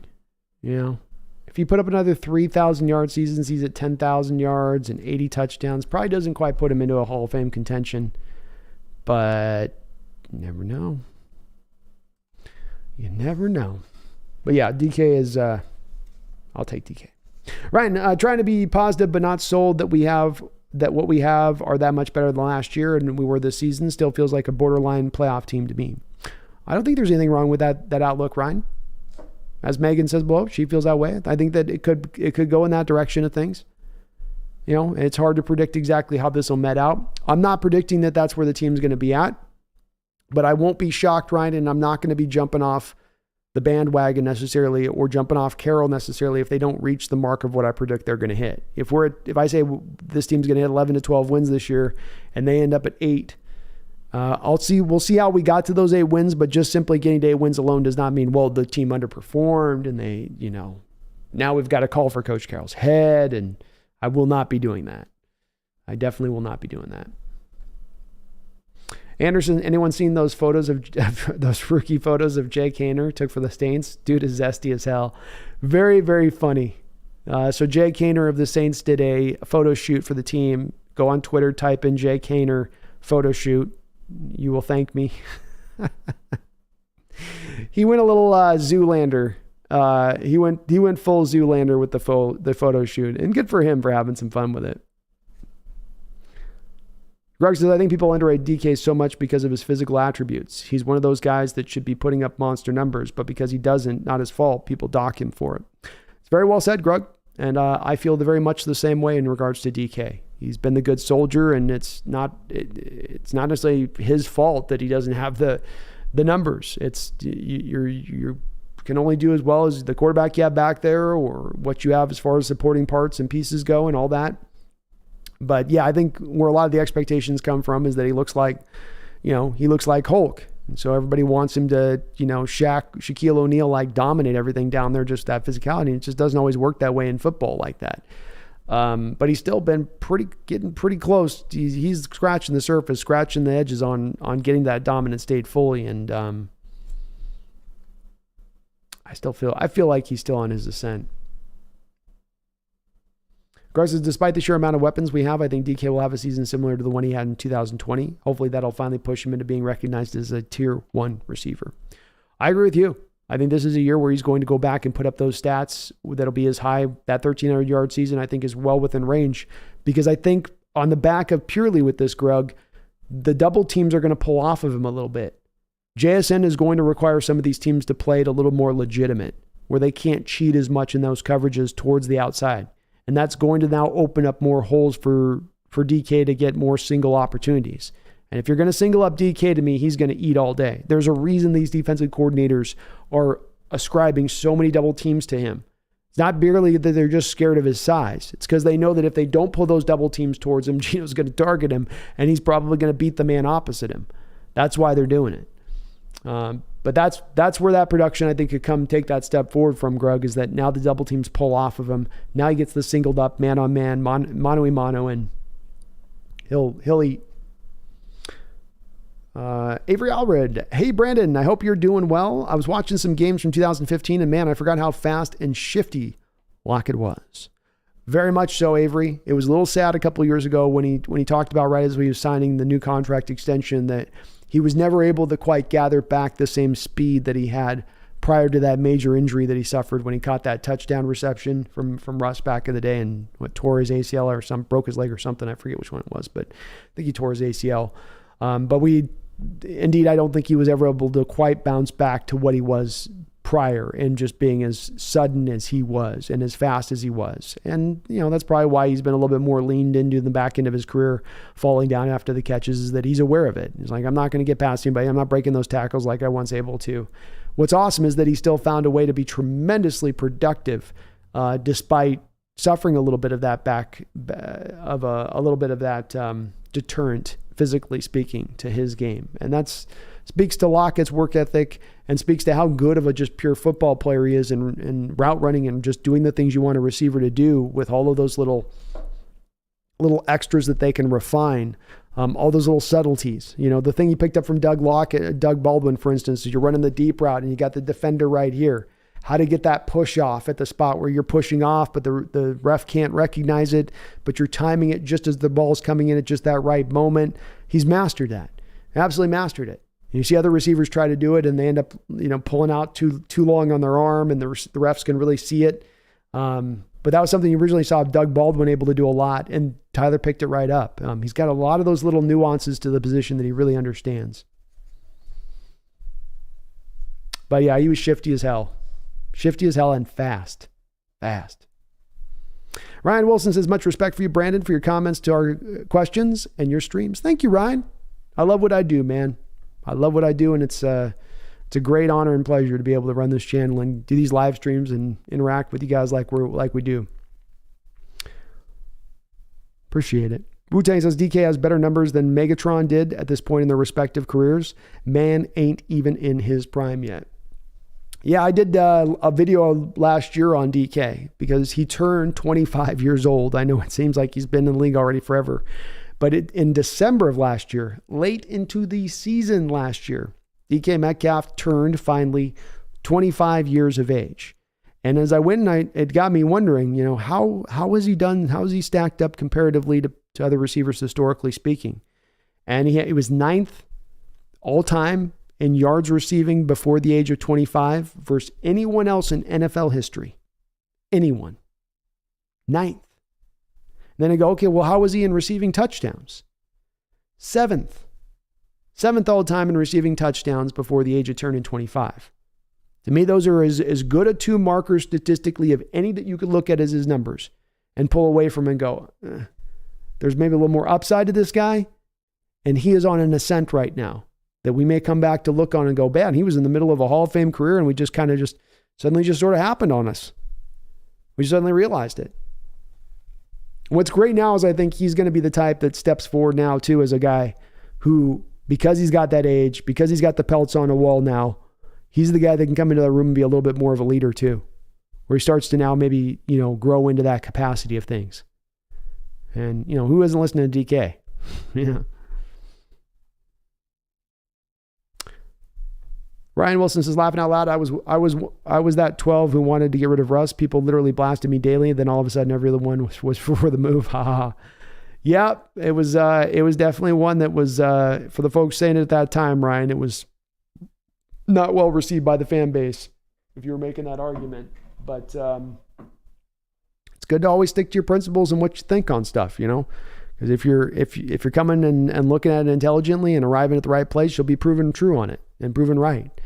And then people can come back later and go, boy, you were correct. I gave you hell for it, but I came back around to understand and you were on the right side of that. Not a lot of people do that, Ryan, admittedly. They don't do that second part. They'll give you the hell part on the front end, but they don't do the coming back to and going, you were kind of right on that. I probably should have. But it's the tough part on that one too, is there's so much emotion involved with the Russ situation, Ryan. You have a guy like me that has been through damn near near 4 decades of football and watching it, and different regimes and different starting quarterbacks that have come through, and you get a little bit more ingrained into the process. But then you have people that, in a lot of our younger 12s, that came along into their fandom right as Russ was coming into being the starting quarterback in 2012. That was their introduction to the team, so they've never kind of known another way. And so they're going to be a little bit more emotionally, attached to him at that point. Would have been a lot like if you'd come to me and, around the Griffey trade in 97 or what it was, 99 or whatever it was. And, you're like, well, he's getting older now, and, we want to max out our returns that we can get for him at this point. And, no, not my Griffey. Anybody but him. Take A-Rod.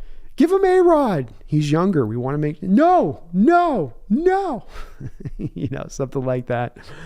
So there's emotionality with it too, Ryan, that, just hard for a lot of folks to overcome. It's understandable. So you want people to care that much for these players and the team, that's totally about being just a fan at that point.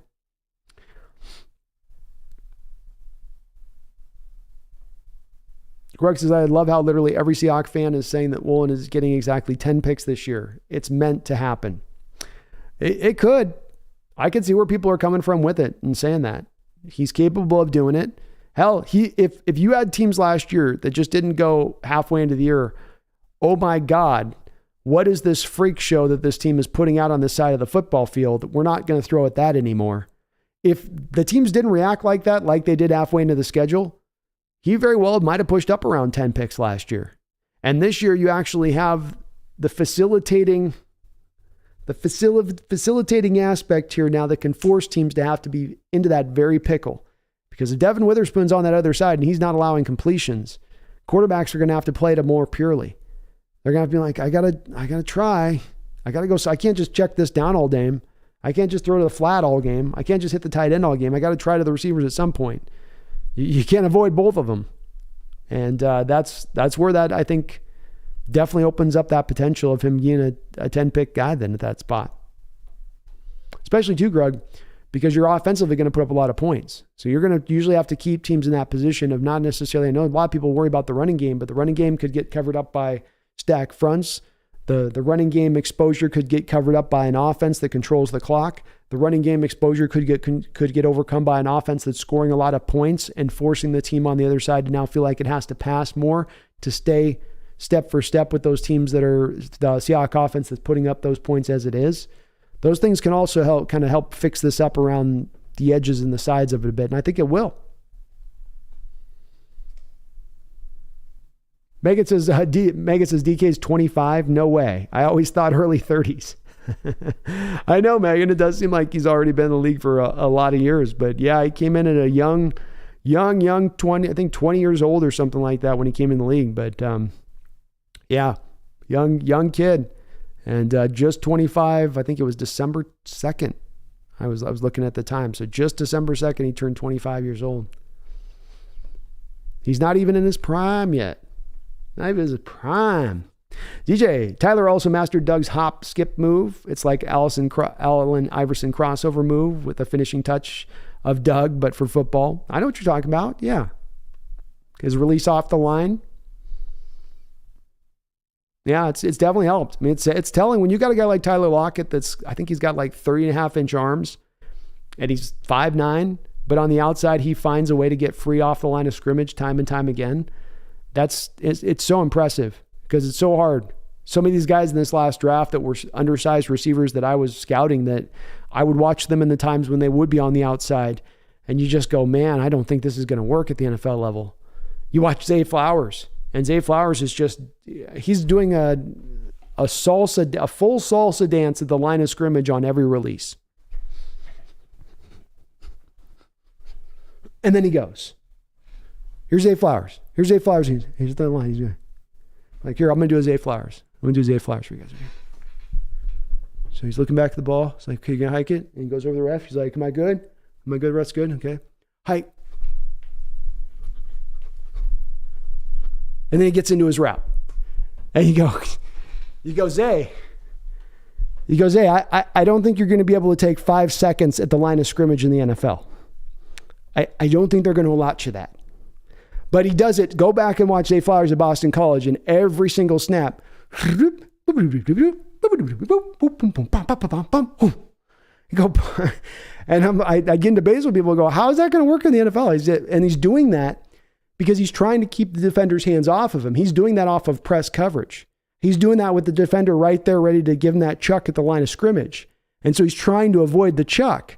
But the problem is that when you're on the outside, you've got to be on the line of scrimmage. So you're right there in the wheelhouse of the cornerback to lay that bump.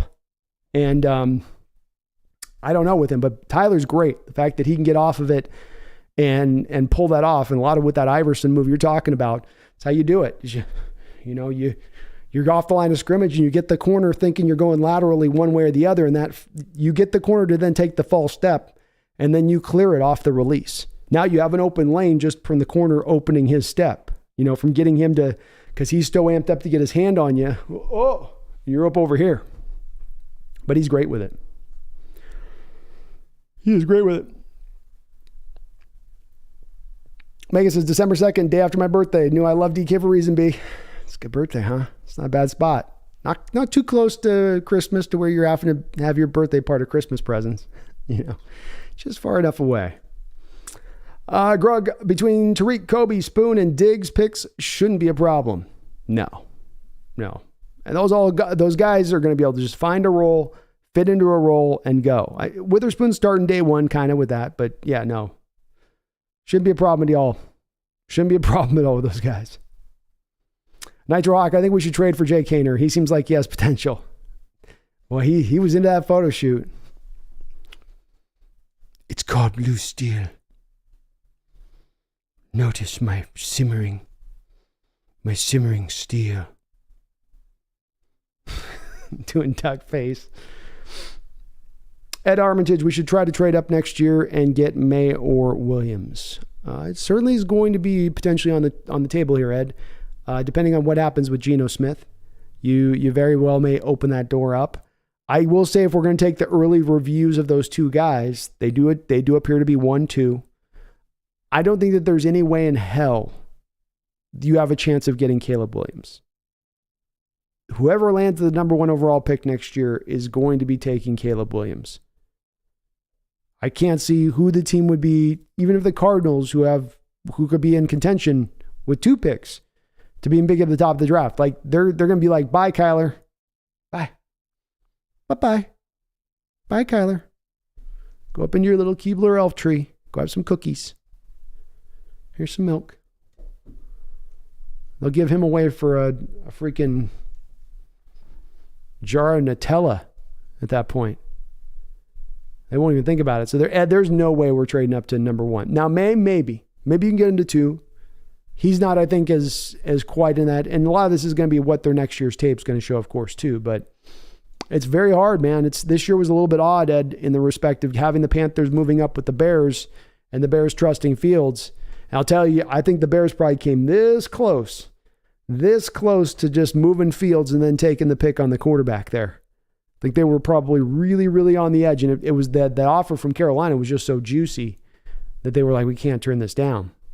But I don't know if that's kind of Ed, that might be kind of a one-off to me. I don't know if you're going to, there's not a lot of recent historical picks where there's the number 1 quarterback in the draft. He's far and away the number 1 guy. Trevor Lawrence, John Elway, Andrew Luck, Peyton Manning. And that team doesn't just pull the trigger and grab. Yeah.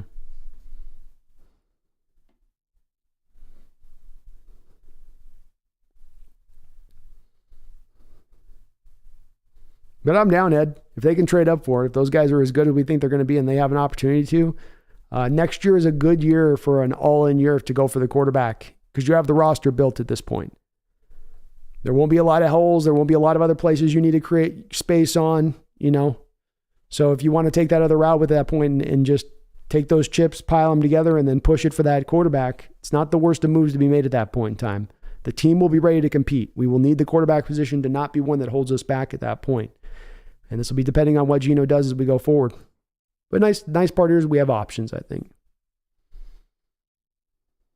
DJ says, bet you Tyler has a bag of tricks like Jamal Crawford. Better believe he does. Megan says, I could see you doing a photo shoot like that, B. It would be tongue-in-cheek, yes. I don't know if I can keep a straight face for as long as he did for it. Because he went hard on that photo shoot.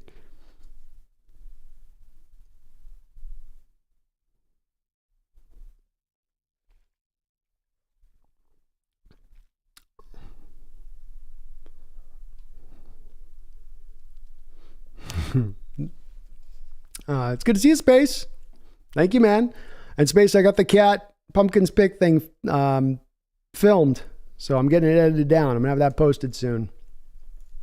I'm going to do my thumbnail. I'm going to hold her like Lion King Simba style, you know.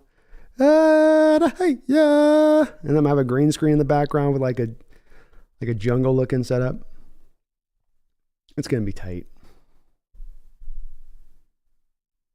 Oh, DK's birthday's on the 14th, Craig? My bad. It was December, though. So I'm not quite as close to you there, Megan. I guess I was off. I thought it was the 2nd, man. Can't trust my memory for nothing no more.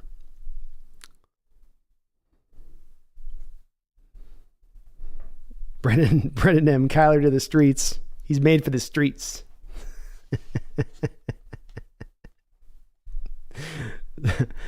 Sorry, Murray.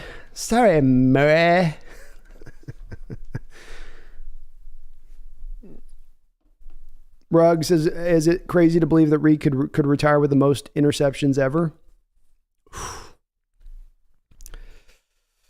Oh, that's a tough one, man. Let me look at it up. I think I remember looking this up with the Richard Sherman deal, and I was like, yikes. So you got Paul Krause has got 81 interceptions for his career. Emlyn Tunnel has 79, and Rod Woodson was 71. So could he get to 81?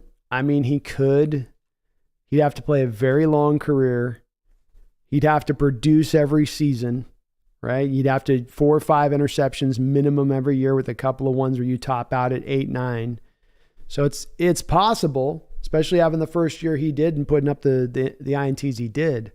But there's a reason a guy like Paul Krause, who played freaking 50 years ago, that record has lasted this amount of time, even with great corners like Deion Sanders and Shermans and Darrelle Revis's and Champ Bailey's coming through who haven't been able to touch that. I think the one thing that's really would be dependent there is if he can maintain and have a second running cornerback on the other side from him, like what we're thinking proverbially Devin Witherspoon will be, a guy that will force quarterbacks not to just simply run away from that other side of the field and actually have to force themselves to face Woolen and throw balls his way. He could get there if they have that at the forefront, especially doing it early on in his career and making that kind of a, something they're definitely intending to try to pull off, I think, in favor of being able to prevent that. I think a lot of what this Witherspoon pick is to, hey, what if we have the 2 elite corners going? What if teams couldn't just do like they could with Sherman, where they just run away from that side of the field all game? What if we don't give them that out? Kirk Stemmer says, keep an eye on Joe Milton from Tennessee. His arm pops off the screen and he's 6'5". I've seen a little bit of him, Kirk. He stepped in, of course, for Hendon Hooker last year at Tennessee. But you're no doubt about it. The thing that jumps out with him is that the ball leaps off of his hand. It explodes off of his hand. He very, very well may have lay a claim here in this upcoming draft to having potentially the strongest arm of next year's draft. Because I do believe he's up next year. I think he's a little bit of a, not older prospect, but I think he's a little bit further along, Kirk. But he's impressive. He can move a little bit too. But yeah, he's got a hand cannon. That's for sure. Grug says Reek is actually insane, a true unicorn, a guy we've never seen before, and a guy we'll likely never see again. No one thought he would have the season he had playing his third year at corner. Indeed, this is a guy on a superstar rise, Grug. And you ask, can he get an all-time interception record? Well, a superstar on the rise is capable of just about anything, and especially when you're going to hit that spot so early in your career. As he's just gotten here to this spot and he's, as you say, burst onto the scene. And he's not only burst onto the scene, but as you also say, he's only played the corner position now for 3 straight seasons. 3 years this kid's played the cornerback position. And so many times you heard from veterans last year talking about Tariq Woolen, and you could just see them shaking their head and lamenting the fact that he was being so mightily productive last year while he wasn't knowing what the hell he was doing. It wasn't technique. It wasn't reading things. He was just flying by the seat of his pants and yet dominating as he did so. And I think that really does tell you that the future's bright for him. The upside is still even higher for him. And now you've got a cornerback on that side of the field. You've got a team set up to where you could be forcing quarterbacks to have to go his way. And at that point, the sky is the limit. Anything is truly possible as far as the production is concerned. And that's worthy of getting even more excited about where he's going in his future.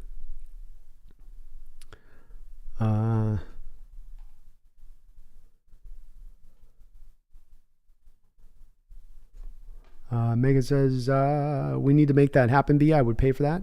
For which? Oh, the photo shoot. Oh, Lordy. Oh, goodness. I don't know. You have to talk me to that one. If Pumpkin doesn't take the Ravens, I don't know what I'll do. I can't remember for the life of me, Megan, if she picked the Ravens or not. She might have picked the Ravens, if I'm making a guess. She was way more picking the Hawks than anybody else, but she might have had it on that one. Grug says, I honestly feel pretty confident about him breaking 81 interceptions if Reek was 22 and not 24. Yeah, that would help. Kirk Stemmer, Joe Milton is a senior. Yeah, he'll have it's legit, Kirk, to say he has maybe potentially the most powerful arm in next year's draft. Because Caleb Williams is really good, but he's got a good arm, but it's not super uber powerful. May's good arm, not incredibly powerful. Radler, same. Cameron Ward, the same. Penix has got a plus arm, but it's not as strong, I think, as Milton. Penix got the quick release accuracy, anticipation, and a plus arm. I'm trying to think of who else in the draft would have as much of a kind of a cannon. I can't think of one, though. He's probably it. Interesting. It's going to be fun next year, Kirk, especially the Hawks probably looking at needing a quarterback here soon. How many QBs you got in this upcoming draft that are going to have just from round 0 to 4, we might see 15 to 20 quarterbacks picked. There's so many of them.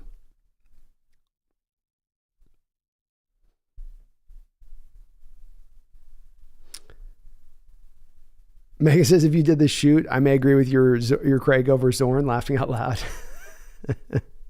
Yeah, but then you have blackmail materials on me with the photos. I'll show the photos. I'll post it to social media.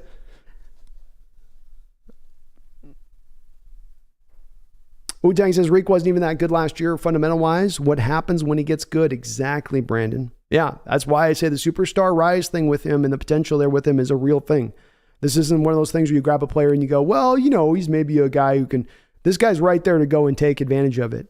Guys do not come in the league and do what he does. And the fact that he came in and did what he does with all of the physical gifts he has, being fast as lightning, being long as any cornerback in this sport, being as tall as just about any cornerback in this sport. Those things you don't find as someone else said above. It's a unicorn scenario, and this is what builds those players that are special. This is what bears out those players that put themselves statistically on a different level of other players that have ever come before them. And he's got that ability to do that. And he's arriving at the right place at the right time on top of this because he's got the cornerback whisperer as his head coach. He's going to have running mates on the other side of him with Witherspoon, which is going to allow him to have the opportunities to make those picks. And that could all come together for him in that way. And I'm super excited this year to see what he can do here. A year, step forward, more refined, more understanding of what he needs to do, where he needs to do it, better at recognizing things. It's only going to make him more dominant. Worth noting, Rod Woodson and Micah Parsons both picked Reek to win Defensive Rookie of the Year. Both are Defensive Rookie of the Year winners, and Woodson being an all-time great, and Parsons trending in that direction. Certainly Parsons is absolutely trending in that direction. I didn't know that about Woodson making that prediction. That's interesting that's very interesting to hear from him. But hey, they know. It takes, as they say, Grug, it takes one to know one, don't they? So, and he should have won it last year. He had a better year than Ahmad, Saucy, or as I like to call him, the Handsy Ramsey. I think he had a much better year myself, but won't matter at the end of the day because I think Reek's going to have the much better career when it's all said and done. Gardner will end up with like 17 total career interceptions, and Woolen will be, at the very least, I feel like, well above 30 to 40. Lance Johnson, 2 tackles, 3 cornerbacks, 3 running backs, center guard, 2 edges, defensive end, defensive tackle, 2 wide receivers. So many important and expensive positions on rookie deals. This is going to allow John to pick free agents with all that savings. Next year, especially, Lance, the stage is completely set for them to go hog wild, to your point on this, which is that you get into next year. And I know we're talking about this year right now, and there's all that potential still here with this year. But you get to next year, all of those things that you talked about with the tackles are still in the rookie deals, corners are still rookie deals, running backs still in the rookie deals. You got that year 3 where all that's occurring. And while that's all occurring, you've got a lot of money now freeing up off of your books. And beyond the money that frees up off of your books, you go into next year and you can get out from under the deals of Jamal Adams, Quandre Diggs, Will Dissly. Any of the contracts that you don't feel are even somewhat reasonable, you can get out and save a lot of money from if you want to do so next year to then free up that money to go out there and have that spending spree. And the coup de grace on this, Lance, the coup de grace is that what happens if you have an ownership change occur at the very same time? What if you go from having the purse strings tightened up a little bit here with Jody Allen and they suddenly become loosened with new ownership coming in here and all that cap space freed up and the contracts coming off the books? So yeah, the future's bright here, but they're definitely, the stage is set in the near future here for them to amp this up, and especially next year. You go into next year, the Niners were at that point, to me, that you'll have Trent Williams retiring probably after this year. If not, he's going to be a 36-year-old left tackle. Where's their line at? Where's their quarterback position at? They're in the midst of that point of paying Nick Bosa, Deebo Samuel, George Kittle. A lot of deals on the books there at that point. McCaffrey's probably moved on from at that point. They're in a weakened spot. Eagles will have lost at that point. No more Cox, no more Brandon Graham. Have the younger guys come up. You got Kelsey moving on at that point for the center position. Lance Johnson probably getting to the end of the line as far as him standing as well. So they're having to start to turn over some stuff. There'll be some other teams in the NFC that rise up, obviously, at the same time. But we're going to be one of those teams right there to then take hold. It's a beautiful future here for Seattle Seahawks. Omega says, you're damn right. I would have blackmail material. Like, I don't know nothing about you that I could, but wouldn't share with the 12s. Very true, Megan. Very true. Greg Sauce Gardner is my favorite new nickname for him. Sauce Grabner. I like that nickname. Sauce Grabner, the Handsy Ramsey. We'll give him like Game of Thrones. We'll just give him a long list of titles that are just nothing but backward slaps in the face to Ahmad. It's all just shade. Deron Evers, how many years did we give Jason Myers? 4 years. 4-year contract. Extension. It's a bit pricey too, Deron. I'm not gonna lie. It's a little expensive. Little expensive. Megan says, you need to ask if Caleb's good. I swear I don't know you sometimes. Me? No, I know he's good. I know Caleb's good. If I said that, that's not what I meant. I swear I don't know. Is Caleb good? No, I know Caleb's good. I don't know what I must have said, Megan. But no, I definitely think Caleb's he's going to be the number one overall quarterback. 100%. I think I said it. We just need to see if they're good this next coming year. So just another year of production, Megan. I don't know if it's going to super change things for Caleb necessarily, but if he comes out and he completely looks a shell of himself, that'll definitely affect him from where I see him now. I don't expect him to have that happen. He'll be just fine. In fact, they should be better this year, should USC, than they were last year, with Lincoln Riley having more time to kind of cement himself there. So, no, I was meaning it more the combination of May and Williams. Everybody's got to reinforce their final year. Nobody can just come out and, close their eyes and just kind of, like we saw with Levis, right? Like that dropped his value down at that point from a place where he would have been a top 5 guy. If he matched the prior year of what he played, he would have been a top 5 guy. But because he went out and had a real bad year, he dropped into the second round. Luis, how you doing? Good to see you in the chat. Duran, ever think that 49ers turned Sam Darnold into a good quarterback? No, I don't. Maybe the light has come on for him, Duran, where Carolina was able to get him kind of taught how to play the position a little bit more safely, still being productive, but restricting him on kind of the number of shots and chances that he's taking from the position, which may have been standing at a little bit of the head of why he had so many issues throughout his time with the Jets and Carolina and with the turnovers. He's also maturing. Quarterback's getting older, and I think he's getting to the best version of himself wherever that'll land, and that's certainly a better version of him, Duran, than what he was, for instance, with the Jets. He's got a lot to work with and put him in a position to be successful here with the Niners, and that's going to help him. There's no doubt about that. So I don't think he's going to be bad there.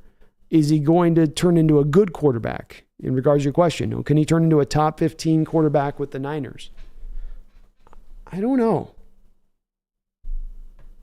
I don't know on that one. I've been pretty reticent with looking at Darnold and seeing the potential in him like some have, Duran.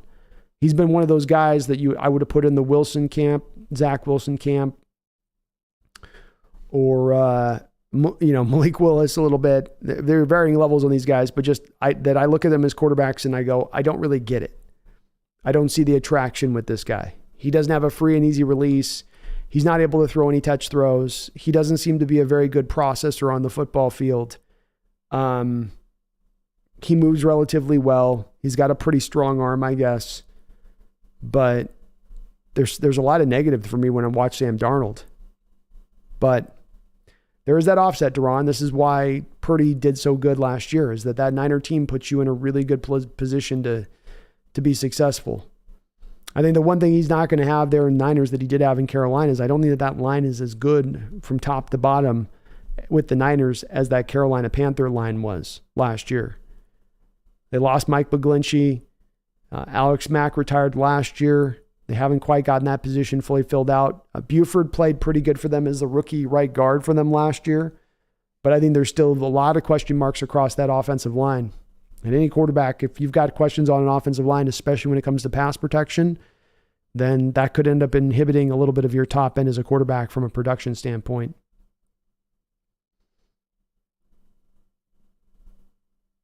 Megan says the only way Caleb drops off if he gets a serious injury. You got my scouting report, didn't you? I did. And you may be right with it. You may be right. I just know that we do need this next year. It still does matter. Like the hay is not necessarily in the barn for Caleb yet, as far as cementing his position as the number one overall pick. He's got 12, 13 more games he's going to play this upcoming season, which will determine as much as any other film prior where he kind of heads a bit. But even if he's not the number one overall pick, he would still be a first round pick. Just there's an opening here for some variance on him if he has a little bit of a lackluster performance this year. But I don't anticipate that to happen, Megan. So I'm not believing that's going to be the case. Greg says if Jamal Adams has at least 3 or 4 more really good years, is he in Canton? I don't think so. He probably needs more like 5 to 6 more really good years.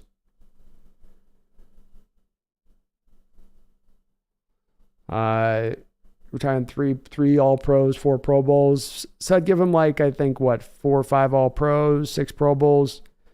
He'd be somewhat close, but I think he would still have to give at least another year or 2 on top of that, Grug. It's hard for the safeties to get in. Your Palomalus and your Ed Reeds get in, but it's hard for the other guys to get in there. And he's had certainly a little bit of a 3-year dip in the career at this point.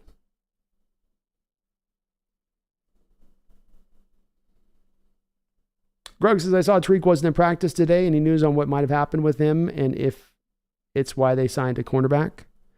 I don't think it's to do with anything with them signing a quarterback, Greg. I think they signed the cornerback just because they're trying to round out the competition at the position. And you do have 5 deep right now, but at 6, 7, 8, you aren't exactly, not that it's hard to get strong at those spots, but you're not necessarily as legitimate at those spots when it comes to training camp battles. And, you've kind of opened the door to where these 5 guys, Witherspoon, Tariq, Kobe Bryant, Trey Brown, and Mike Jackson just make the roster, right? And so there's probably you're just bringing him in, I think, as much to get the competition up there at the position. I don't think there's a lot. I don't take very much away from Tariq not being there. I haven't heard any story of there being an injury or anything like that holding him back or preventing him. It is optional, these OTAs. They're elective for the players. Coaches would love to have them. It's probably better for the team if they were there. But at the end of the day, they are elective. And so, if you don't have to be there, then you don't have to be there. And he probably feels like my performance stands for itself and I'll be ready to go come season. So at the end of the day, however they get there, that's the thing that matters most to us. I also think his job is not as intricate or tough to know what he needs to do, especially given the kind of coverages we run, Greg, where we run so many of the similar types of coverages. He's going to run so much man next year. His job's essentially going to be stay sticky with this guy more than it's, read the offensive front, read this here, read that there. We're going to run this intricate blitz style over here on this, and then you're going to be over here running that. You're going to drop into a cover 3, but then you're going to peel off that into a cover 4, and then you're going to start out man, but then you're going to slide into the, I don't think they're going to do a lot of that intricate type of stuff some teams would do that might require more of them in the building for the onboarding of that stuff either. We run it pretty simple and straightforward. Vegas says Kingsbury and Riley would be an interesting combination at USC, don't you think? Not a big Kingsbury guy. I mean, he's going to a great spot for him to look good because he can ride on the back of Riley's offense and look like, he looks great, at that point. It makes him look like, I was a big key part of this. Well, it was great before you arrived. Kingsbury to me has always been a coach that's been a little bit overrated in his view of how people look at him. And he has been also a guy that's kind of somewhat failed upwards throughout the course of his career as a coach. So I don't find myself with Kingsbury feeling like he's going to add a lot to USC. But he's got a lot of people out there that like him a bunch, I guess. Avery Allred, did you hear about they're allowing a 3rd quarterback in the active roster for games that doesn't count against your 53-man roster? I did, and I like to see it, Avery. I like to see it. There's no reason we should ever have a position or time in a game where a team has to call upon a position player to play the quarterback position. It's silly for the NFL. There are only 17 games in a season. You want to make sure that you're putting the best product out for every individual one of those games. And if you have a team decimated at the quarterback position as far as where they're at, then there shouldn't be a reason to just have 2 guys.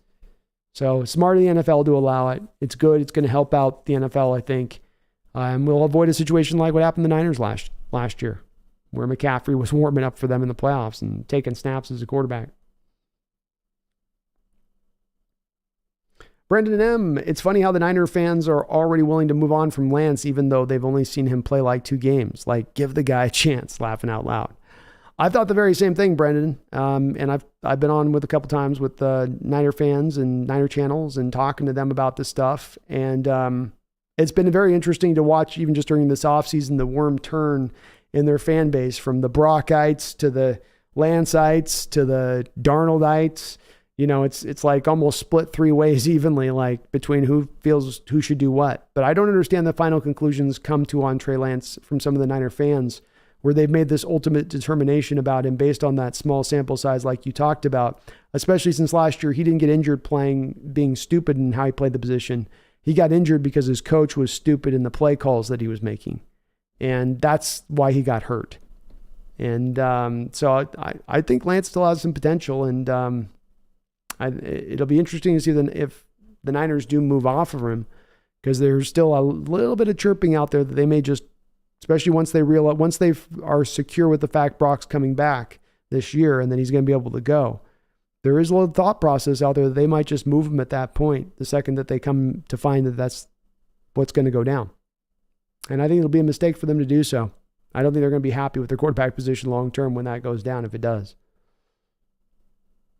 Avery Allred, I love how all these rookies talk about Pete always brings out the best in the rooks. That's his bread and butter, man. That's where he's made his hay in his career. He's getting the most out of the youngest roster. We were the youngest team in NFL history with our collective age to win a Super Bowl.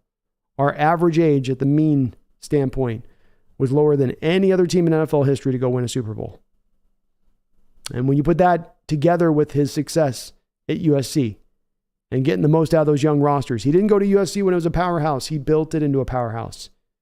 And how did he build the powerhouse? By going out there and getting these big time recruits and saying, hey, you got a chance to play for this team this year. You can come in here and go. You can compete. You're going to fight it out. I'm going to get some good talented guys around you, but you have a chance. If you're the best, you're going to win it out. And he got him aboard, and he got him playing, and he got him playing well. Greg says, such a shame. I hate when great talents get destroyed by injuries. Me too, man. It's a sad thing. Megan says, there's no way Caleb drops off, but I do agree that we need another year to see where he goes, but I will be surprised if he doesn't go top 3 IMO. I would be too. But there has been, let's acknowledge too, Megan, as great as he was last year, as much as I expected to balance that back out, we have to acknowledge within given recent history that there are quarterbacks that go out and have a year and then they're expected to be this, and then they don't become that, or they had a really good year and then they fall back off, not as strong, and that's then going to impact the way the NFL looks at him. Like I gave you the example of Levis, but there's other examples that we can go through in recent years. Spencer Rattler, people think there's going to be a number 1 overall pick, then he ended up transferring after the year. KJ Jefferson. You remember some of the debates last year about KJ Jefferson and Will Levis. I remember having a back and forth with a lot of different people who were trying to tell me KJ Jefferson was better than Will Levis. And I'm like, no, he's not. Who went into this last year's draft? Who ended up going back to school, right? So and that's because KJ went out and didn't have as good a year out there in Arkansas this last year. He didn't cement his spot. And I know Levis didn't have a very good year either, but Levis is just a better viewed prospect. So it's just that this can happen to guys at times. I'm not saying it's likely to happen, but it's just an acknowledgement that it does occur on these quarterbacks. And it has happened a lot in recent years where there's a big fluctuation at time year to year on performance level at the position. I'm not a huge Kingsbury fan either. Love Lincoln, as you know, but it will be interesting to see how they work together. I mean, it will, for sure. 100% for sure on that one. I think they'll be fine. They both run the same kind of offense. Have yourself a good night, Megan. Avery Allred says, what's your favorite Jamal? And you have a good one, Megan. We'll be getting back to you within 2 days on the thing. Brendan M says, Hawks trade for Lance. I'd be down to do it at Brendan M. I mean, I'll put my money where my mouth is, in my faith and trust in the kid. I loved him coming out. But this has been something I've been consistent about with Trey Lance when he did come out. When I said this, okay, I love this kid's potential. I love his upside. And I think he can get to that upside. But you're going to have to wait a couple of years for him to get there. And if you can build in that patience and wait that time, then you're going to have a really good quarterback. But if you get impatient, you're going to force him on the field, and you're going to have him develop bad habits and, get him injured by taking unnecessary hits, you're going to affect a little bit of his development at that point, in my opinion. He had just come off a year where he hadn't played the whole year due to the vid protocols shutting down the season for, I think it was South Dakota. So he was 20 years old coming to the league on top of that. You had to give him that time. You had to give him the time to mature. And if they can give him that time, I mean, I'd be willing. But of course, the part about this is that there's just no way. There's no way, Brendan, that the Niners would trade us a quarterback within the division that might end up being our franchise quarterback. If that works out for us, if we end up having him shine, it's a horrible look for Lynch out there. Avery Allred, what was your favorite Jamal Adams game? Mine was either the Patriots or the Falcons. I think the Falcons game probably showed off all of the bets, all of the attributes that encompass Jamal Adams' game, where you saw him doing everything on the football field, from hitting to sacking to playing the run game as a dominant defender in that aspect of things. I think that one showed him off the best, but my favorite game of him ever already is going to be the Niner game on the road, I believe, not last year, but well, obviously not last year, but the year before. And that was a game where, to me, he was again showing you now not only what he could do as a run defender and a hitter, and he wasn't, I think, doing as much of the pressure-based stuff in that game, but what he was doing is they were taking him out of that cover 2 stuff and cover 3 stuff and allowing him to more lock in on the running backs and really specifically on George Kittle. And when you saw him matched up on George Kittle in that game, I felt like you really got an opportunity then to see what he could do in coverage situations when so much of the fan base had knocked him in that realm of things. Jamal can cover. Jamal was the 4th best coverage safety coming out of college football the year he was drafted. It's not a matter of not that he can cover or not. It's a matter of, do you put him in cover 2 situations, or do you get him down near the box? Do you put him in single high situations, or do you get him on a matched up man-on-man on a tight end or on a running back? And that's really the difference there. That's the most important part of it for me with Jamal. But probably that Niner game would be my fave for him. Nick Craig says, do you think Kellen DeBoer has a chance to take the next step as a possible heir to Pete Carroll? Certainly. Certainly it's possible, Nick. Trying to think about.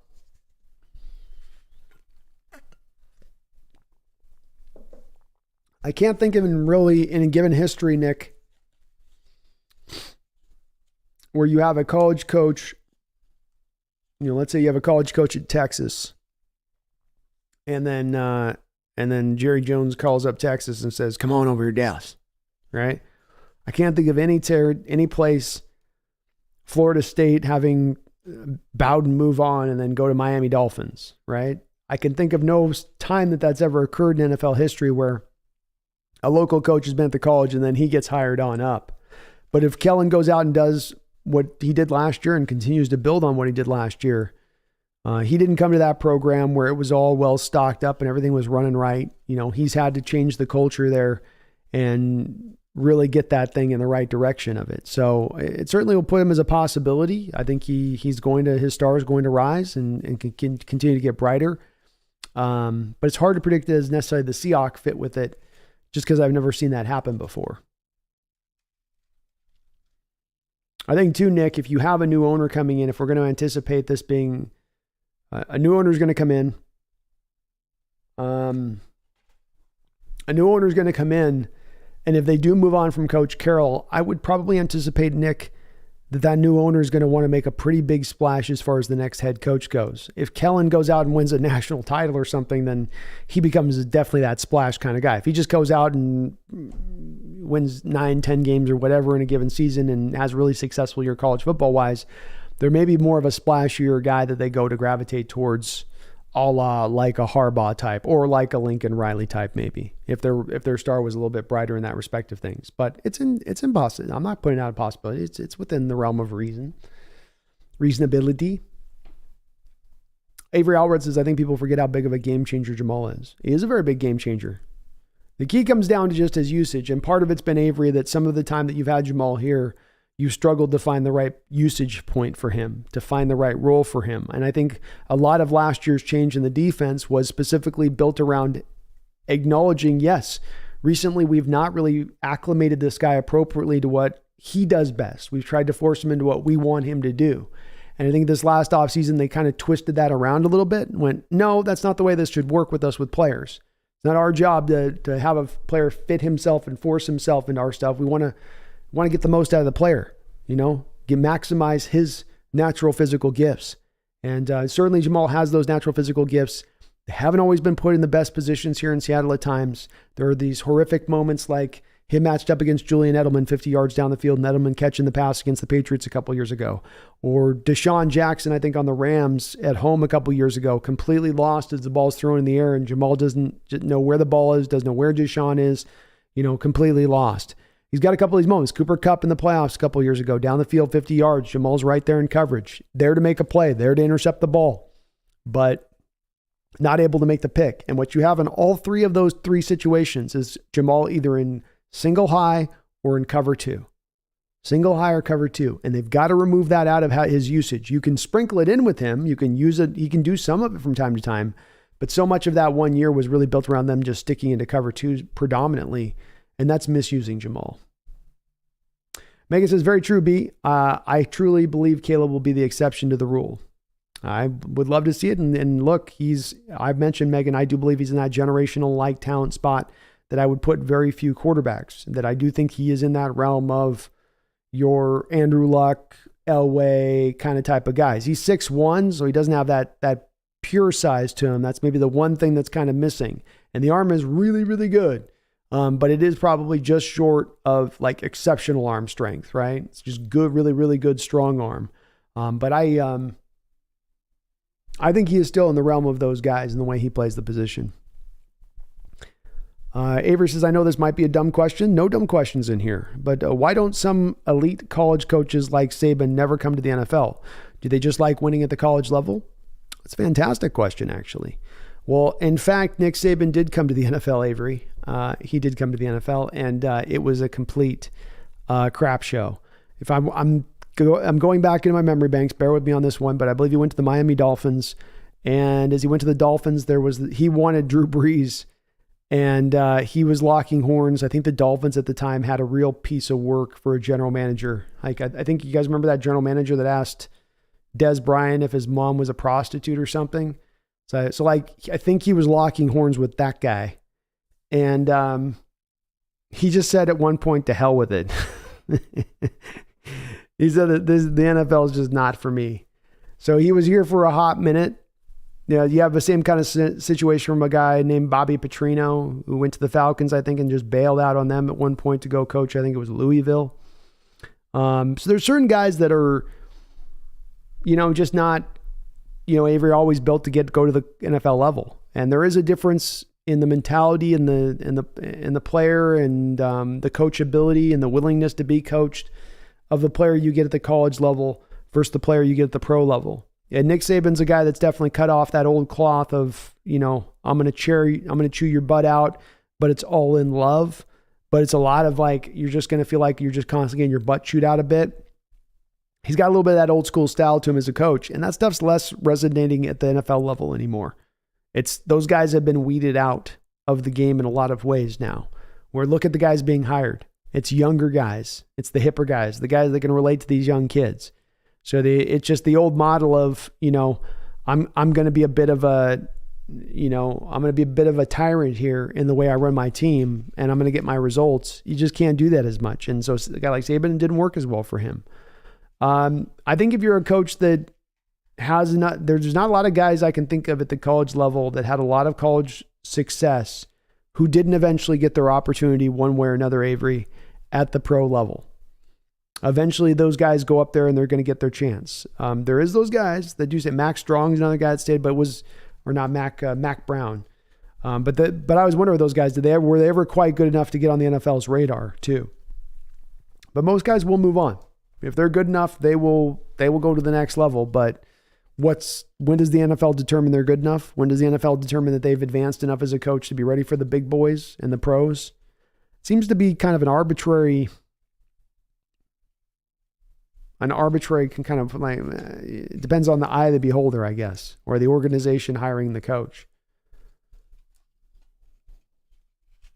Greg says, Clint Hurtt said losing Jamal kept them from running the D the way they wanted last year. Yeah, I agree, Greg. It makes sense. It seemed like they changed up a lot of the aggressiveness that we thought they were building into it last year through the offseason, and then that stuff kind of got thrown out the door. And it was like, well, we lost the guy that was going to be the centerpiece of this. It sucks that they didn't have another backup plan to Jamal, to where you had to just toss out a lot of your defense. Then at that point, I would have liked to have said to him, well, like, if it's all going to be built on Jamal, find a guy with a commiserate skill set that can kind of do some of his stuff. Then at that point, so you don't just feel like you're dropping off a shelf. Now, maybe they just couldn't get that done. You were $44 million of dead money last year. You didn't have the money to, necessarily go out there and get that guy. But I would agree, Greg, that definitely matched up to what we saw from the field of them. Where they were never really running any of the kind of blitz packages or stuff we thought they were going to run. Hell, where Jamal got injured, it was on a blitz up the middle. I don't know if you ran that same kind of play throughout the whole rest of the year, and that kind of delayed blitz with the safety going right up the A gap. Nick Saban did try the NFL, did not go well. Yeah, did not go well. Brian and A. Wilson says, okay, B, I'm usually all about Hawk talk, but tell me, why both Boston and LA getting smoked in these conference finals? I don't even watch the NBA, but ain't Braun equals to God to this generation? Sheesh. Well, and I admittedly don't watch a lot of this stuff as in depth, Brian, but I definitely casually, I kind of keep an eye on this stuff. The Nuggets have been knocking on the door for a couple of years. They've been knocking on the door. They've got a well-built team. They've got a pretty deep team built to go out there and make this kind of run this given year like they're doing so.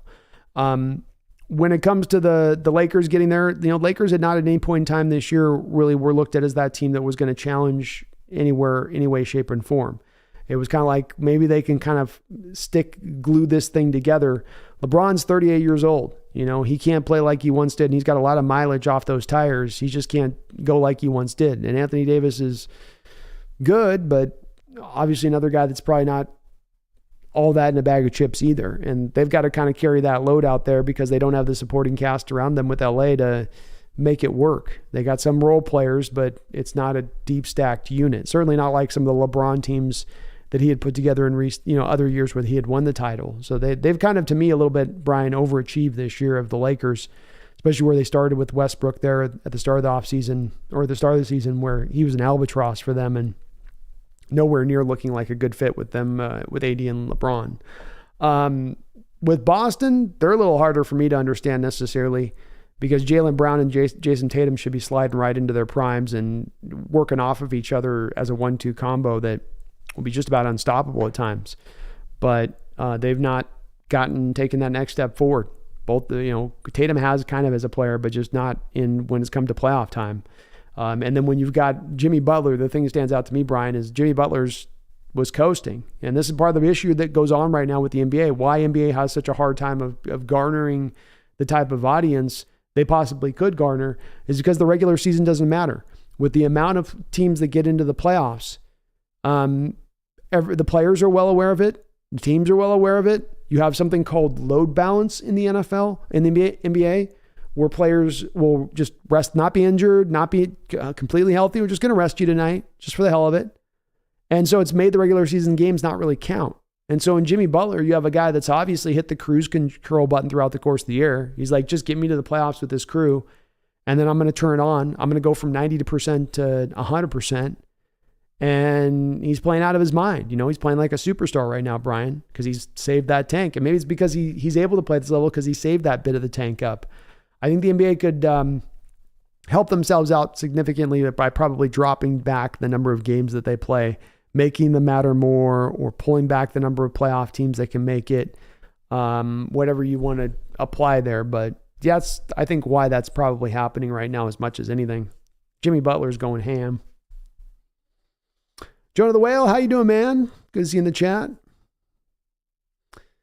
Mega says 2 days and counting, and I want video as proof, B. Yes, I do.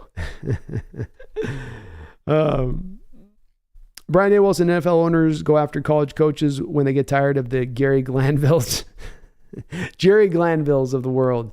Yeah, they eventually, it goes in cycles, to Brian's point, where you get, it seems like all these hires come internally for a time being, where it's all defensive coordinators and offensive coordinators.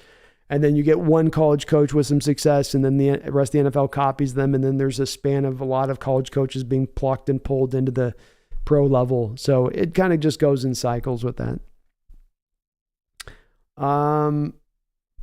Brendan, the Celtics are looking silly right now. You're right about that.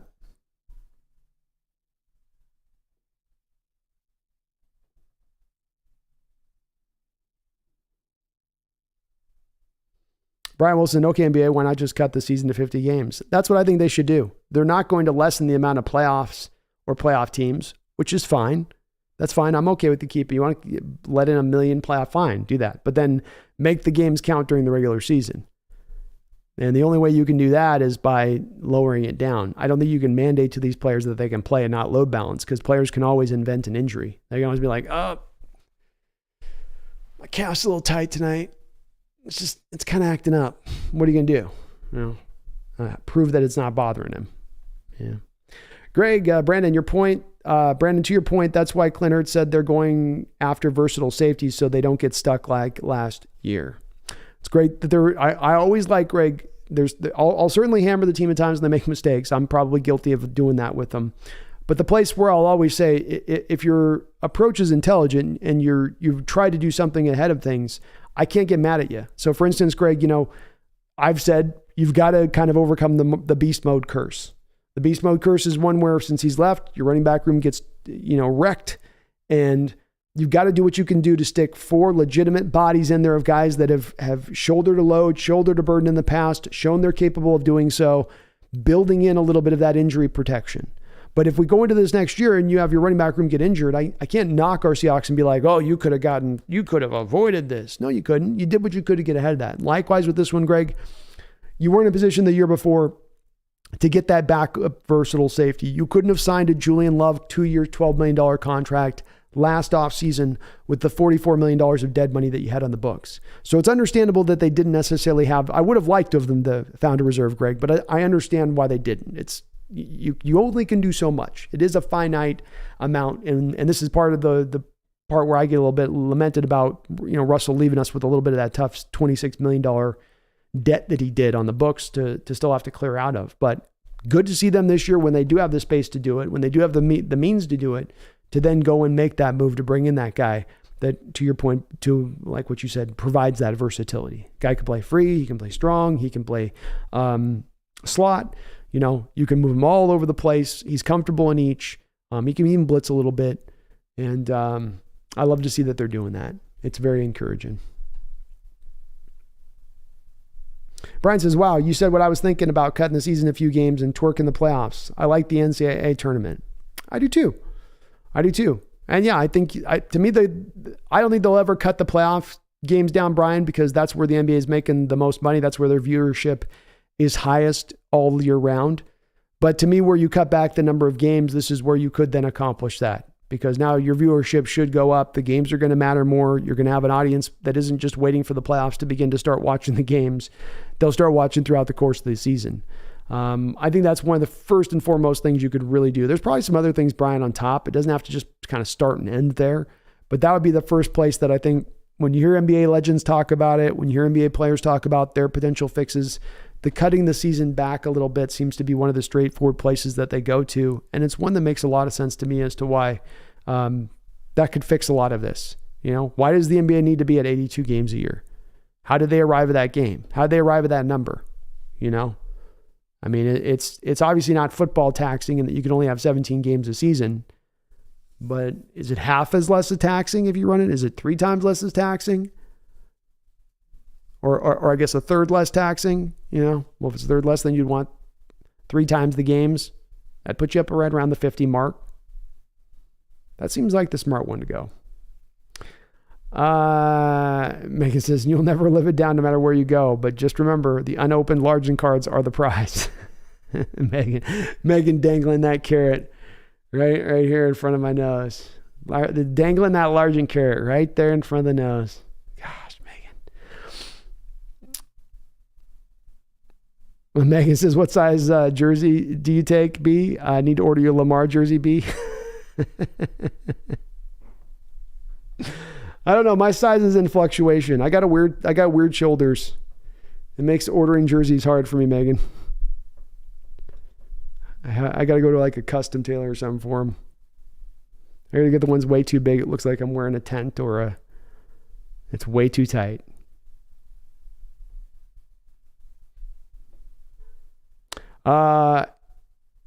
Avery says, Brandon, do you remember the play against the Niners where Malik Turner made that awesome catch and had one of the nastiest spin moves I've seen? Vaguely? Kinda? Not really? A little bit? Must have missed that one of my coldest catches. I can't remember.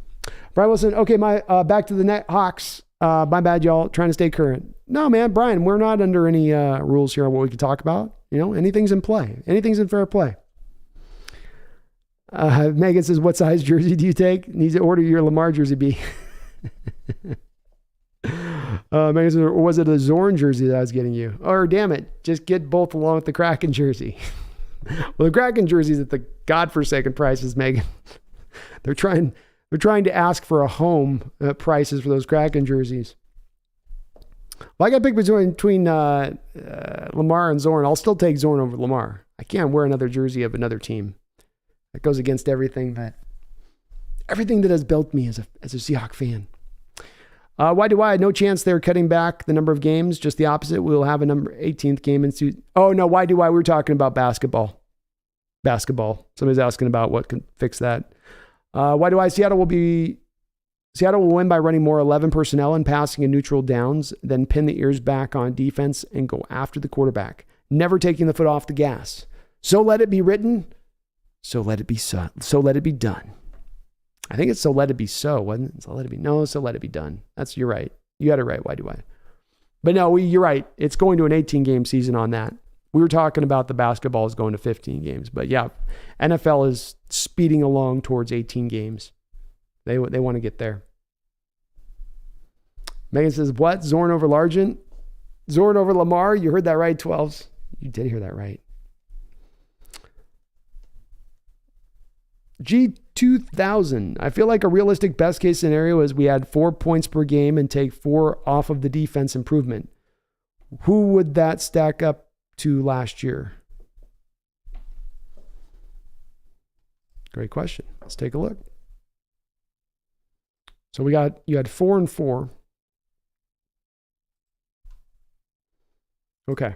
So 4 is pretty significant on both offense and defense. So defensively speaking, you allowed 23.6 points per game.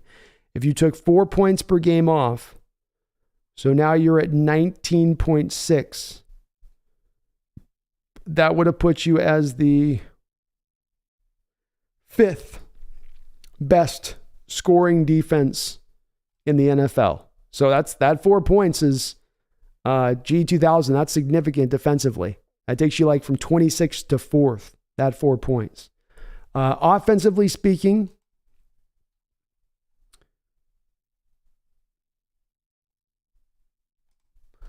you had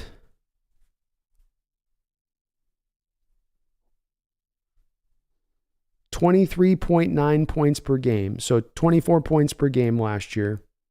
So if you went 4 more, you would be at 28 game.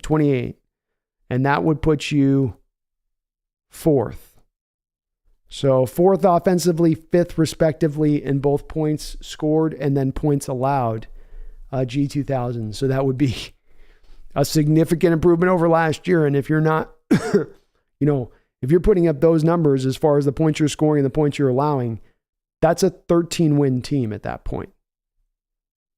Especially with the special teams that we're leading with on the show, on this current show. You're putting that special teams together with that now, with those 2 units performing at that level. I can't see how that's not a top. That would be absolutely a team 13 wins. They'd have to have like a lot of turnovers or be really bad at the run at that point to not have that equate out to them being a division winner in contention for the number 1 bye. Jonathan Wales says Lamar Jackson, can't stand that crybaby.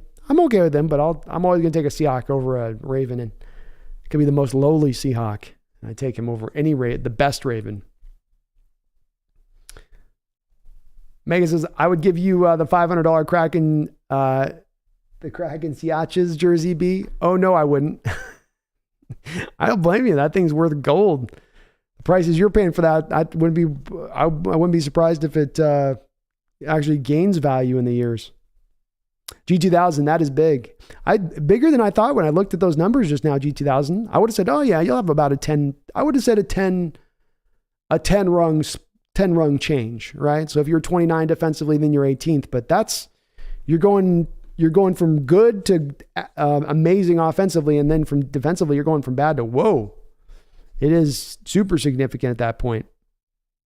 Because you're only at 24 points a game last year defensively. So 4 takes you down to 23-9. So you're 19. Shows you how close the margins are, doesn't it? The margins between being good to great, bad to good, good to average. Very, very small.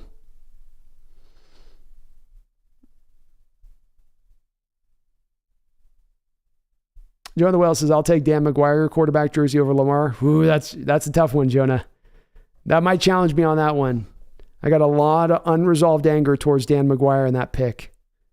I got some childhood anger on that one. I got some years of festering childhood bitterness about the Dan McGuire pick. It might almost be the one guy that I go. Might be the one guy that I'm willing to go a different direction for. Megan says it's worth gold, and with our gorgeous Canadian silver-headed coaching God's name on the back, there's no chance in hell I'm giving you that bad boy. Giving that bad boy up. I bet not. I can't blame you, Megan. Avery, who's going to be our kick returner and punt returner? McIntosh. My early guess, Avery, would be either McIntosh or Dallas are your kick returners. When it comes to punt returner, I don't have the first idea or inkling. I checked. McIntosh did not do it in college. So this puts DJ Dallas and Tyler Lockett as your 1-2 right now, unless we have somebody on the roster that feels more capable in being able to pull it off, which I don't think you have. So probably those are the three names you're looking at all the way around on this one.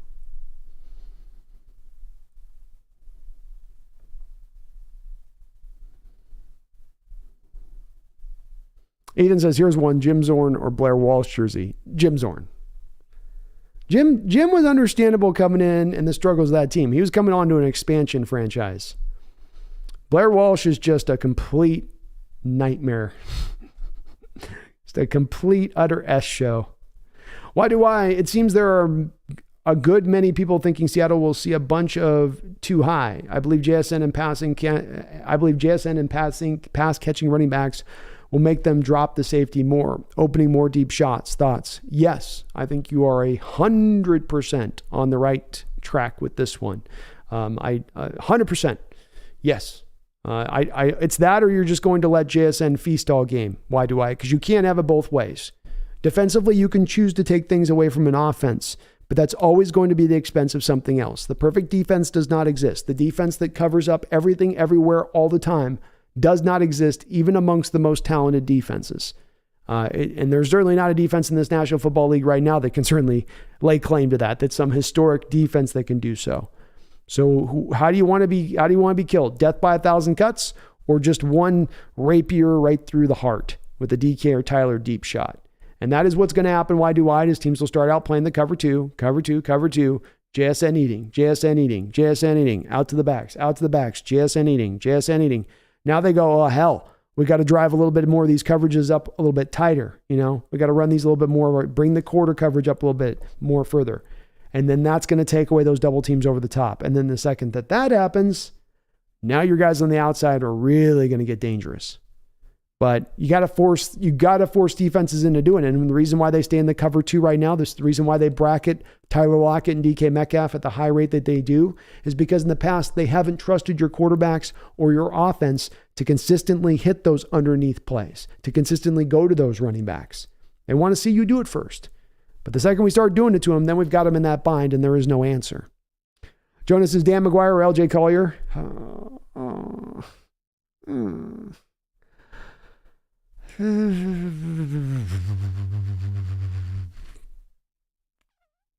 Collier. Dan was just come on, Collier's the back of the first round. Dan was like top 15. Brandon M., when does Dixon's contract come up? I think you've got him for 3 more years. At least 2, maybe 3 more years. He just signed that extension, I think, last year. Ethan says, can we get a punt returner who isn't scared to death to catch it? As far as I'm concerned, we have Cam Young do it because all of our punt returners do is let the ball hit the ground. Yeah, I'd like to have a guy do it, man, but I don't have a good prediction for who's going to be the one to do it. You could find one theoretically, but the punt return game has been one that's been neutralized because the punters have gotten so good that if you look at punt returns in the last 10 years and its average across the league, it's gone down and down and down, and it's become less and less important in the game than ever before. So there's those specialists that used to be everywhere out along the edges of the league when they weren't on an active roster are no longer around. And so you have to try to manufacture a guy that can get it done. And our manufacturer guys like Dallas just can't do it very well. Avery Allred, who has been your all-time favorite draft prospect, even if the player didn't pan out? Ooh, good question. All-time favorite draft prospect.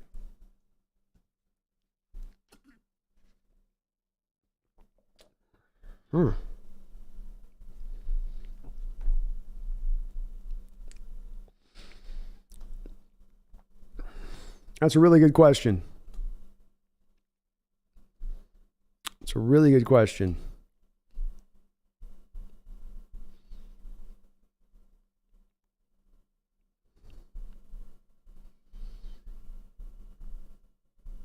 Man.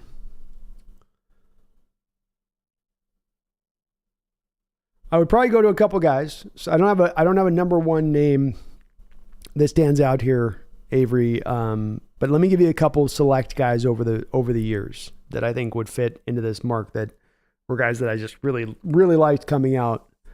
And I was so excited about their potential. One would be Steve Entman, because I watched every single one of those games of UW in the championship year they had 90, and how he played, and he would demolish 3 blockers in college. The guy was absurdly good, and he was the number 1 overall pick. He just went to a team that was playing on AstroTurf and destroyed his knee, and that was all she wrote. But that man was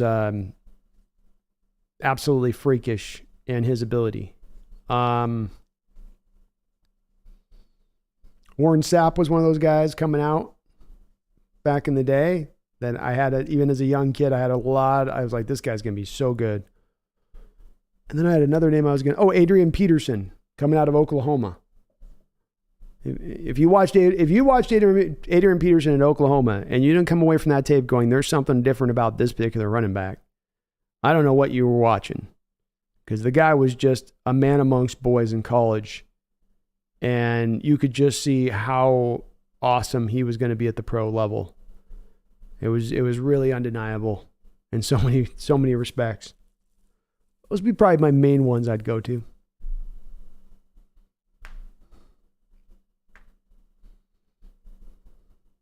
Spencer Smith, what's up, man? Good to see you. Jonah Wales is the gross. Mark McGuire, no. No, people don't speak that name. Ethan says, I swear Dallas either let the ball drop or called a fair catch with no one in 15-yard vicinity. Yeah, he had a hard time. The thing that was obvious about Dallas that I don't want to have him out there, just put Tyler out there at least if you got to, is he just does not track the ball well in the air. And then he does not feel comfortable either going forward or going back on the ball. He wants to be at the position of where the ball is coming in, where he sets up at. And that's not how it works with the punt return game. You got to be on the fly, willing to, if it's a short punt, get up 15 yards, get down to where you're dragging on your knees and do that cradle catch thing you do off of a fair catch, right? But that's what teams were realizing with him, is that he was getting such depth. They would just kick it in front of him and then just roll it for 50, 55 yards. And Dallas is not comfortable doing it. That's for sure. Spencer says, just joined, so I'm sure it's been discussed some by now. But do we trust Kenny McIntosh to handle a decent share of the returner duties in year one? He has the hands to become very consistent in fielding, I think. I certainly do when it comes to kick returning, Spencer Smith, but then kick returning is not really the biggest worry we have on the team. Dallas can do kick returning well if you don't have Ugabugi come back. Godwin Ugabugi, the guy that was really good for us last year. So you have a guy back there that can do it other than McIntosh that did it well. I think did plus 15 like level last when he was in there as a kick returner. McIntosh has done some of it at Georgia, Spencer, so he's got it in his bag to be able to do those kick returns. He did not do any of the punt return game. So I don't know. It's definitely a question that's being asked quite a bit in just this stream alone, Spencer, of who's going to be our punt returner. And nobody knows the answer on that right now. There's not a clear punt returner on the roster that makes a lot of sense. And there's not a guy that they drafted in this last draft that definitely has that in their bag. Jake Bobo, Matt Landers, two of the receivers that you have as undrafted rookie free agents, those guys are not going to be punt returners. So there's really just there's no clarity as to who's going to be that guy right now. Not at all. The Tad NM says, got to be Marshawn as a running back, as a prospect coming out. He was a fun guy coming out of Cal. Jonah, let's have Tyler Lockett catch the ball and then he can throw it to one of the running backs, laughing out loud, because my man is right. Our guys don't feel punts very well these days. No, it was brutal last year. In Dallas especially, it was just horrific. The problem comes down to, I think, on this is that the specialist aspect. 20 years ago, punt returning mattered so much more. And the punters had a lot less control over the football. There was a lot more of a potential of having a game-busting kind of play where you were getting returns back as far as that goes. It's become limited, so the call and the need for the specialist has been reduced with it. And that just means that it just isn't as good, from a position standpoint. By the way, folks, we are going to go ahead and wrap this up because I'm going to be bearing over to my Mariners channel here. So we're going to put just a button on this here pretty soon, as I'm going to be streaming over on my Mariners channel tonight for our M's on the Crow's Nest. So if you guys want to, we can bounce with me over there, but we'll be putting a bit of a button on this one today.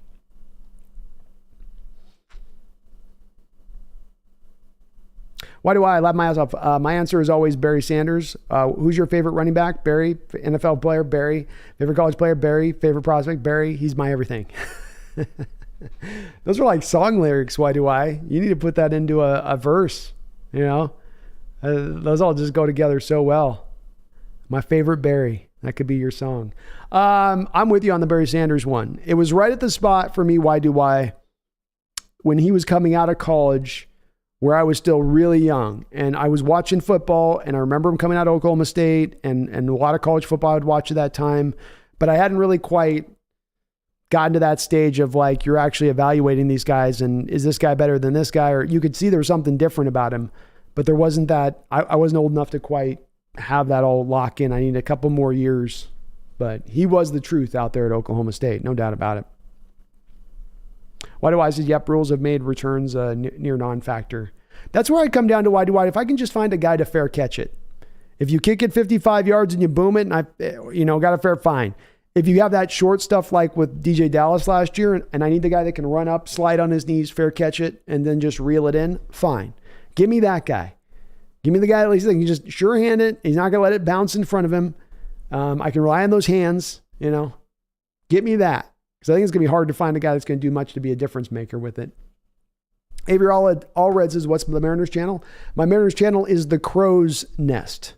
The Crow's Nest. So like the Hawks Nest, but the Crows.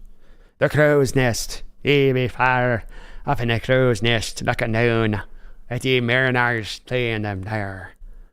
Spencer Smith, Brandon, just wanted to offer you an update on my project. Rumble Podcast is officially in the works. Just needs edited.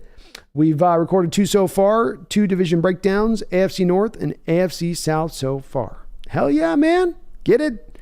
Get it, Spencer. Get it. I'll check out, man. If you got that live and stuff, I'll go look up the channel. Rumbler Podcast. I'm right down here. Rumbling Podcast. Gotcha. All right. Well, yeah, let's go ahead. Looks like we got the last of the questions on in. Ethan says, hey, Brandon, you have the UW offensive juggernaut prospects on your 2024 scouting list, right? I haven't. So I'm definitely in that place where I'm taking because I'm still finishing up with the UDFAs, Ethan. So once I get through the UDFAs, I'll be doing more of the scouting to the 2024. But yeah, I think the goal here is going to especially be to try to get out ahead of these prospects faster and more ahead of time than ever before, Ethan. So you really want to try to get the view on these guys quicker and to where it's not always into the off season where I'm really looking at them for the first time. So I'll certainly be looking at these guys. Aduzier, I have a couple of Mario Penix, Aduzier I've looked at. The middle linebacker I've already looked at, Ethan. I like him a lot. He's really fast. So a couple of these guys I've already taken a peek at, but there'll be a few others. And you better believe I'll dive into all of them. Spencer says also, am I welcome in the Crow's Nest streams even if I'm very little about baseball? Mariners are my team, but I'm way too football, basketball obsessed. Absolutely, man.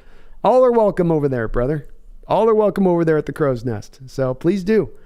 Please do jump over there. But yeah, we are going to be popping over there. My goal is to try to get to 80 games this year over on the Crow's Nest. So we're about like 8 or 9 in. So I've got a little bit of ground to make up on that side of things. But I will be definitely streaming a lot over onto there. We will be back here. I will be back either on Wednesday or for sure Thursday. Brendan's going to be over here on this channel. We're going to be doing a deep dive into the back half of the draft, rounds 4. Yeah, because we trade out of the third. So rounds 4 through 7, we're We're going to be doing kind of a deep dive on these guys like we did on his channel last week, and we'll be doing that this next week here on Thursday on my channel. I might be back on Wednesday as well. I'm going to be trying to shoot for that because I want to try to get my shows back on point with the timeline on it, so we'll be getting that figured out. But if you're looking to bounce back here, we'll be over on the Crow's Nest. We can talk some more Seahawks over there, talk baseball, either way it goes. Either way, I appreciate you guys, and thank you again just to everyone out there. It's amazing, you guys. We're in the off season. I've had prior off seasons where channels have just fallen off. We're not able to get very much viewership. Nobody's watching. This year's been so different, and the amount of growth the last 30 days alone just through the draft was just amazing on this channel. We are really far ahead of our goals for this year. We're right on track for that 15,000. We're going to fly past that mark this year. Thank you to all of you guys out there that subbed up. I know it's a bit of a thing to sub up. Do I want to sub? Am I going to get my feed filled up? But thank you to all of you guys that have joined the Hawks Nest recently through this offseason, along with my late long timers, my OGs that are in the channel as well. Really great to see the growth on this channel as we're growing and going to some real wonderful areas. And I really do appreciate all the love. You guys have also been really kind in the comments and the feedback from the videos, be it the draft videos or the coldest catches videos from yesterday. I want to say thank you to all of you guys on that. It just, it does nothing but encourage me to just do more and go forward, go harder with it. So thank you guys, all that. You guys keep me steaming along, and I really do appreciate it. We will see you guys over the Crow's Nest, back over there in about 10 minutes. Other than that, maybe back Wednesday, maybe back Thursday, either way. Until I can get back, please don't you ever forget, we got an elite season on the forefront here. We got an elite season on the horizon here. Are you ready? Have you gotten yourself out of the rebuild mindset yet? If not, get on up. The time is now. We don't wait in Seattle. We've created a standard here of winning over this last 20-year period. We don't rebuild, reload.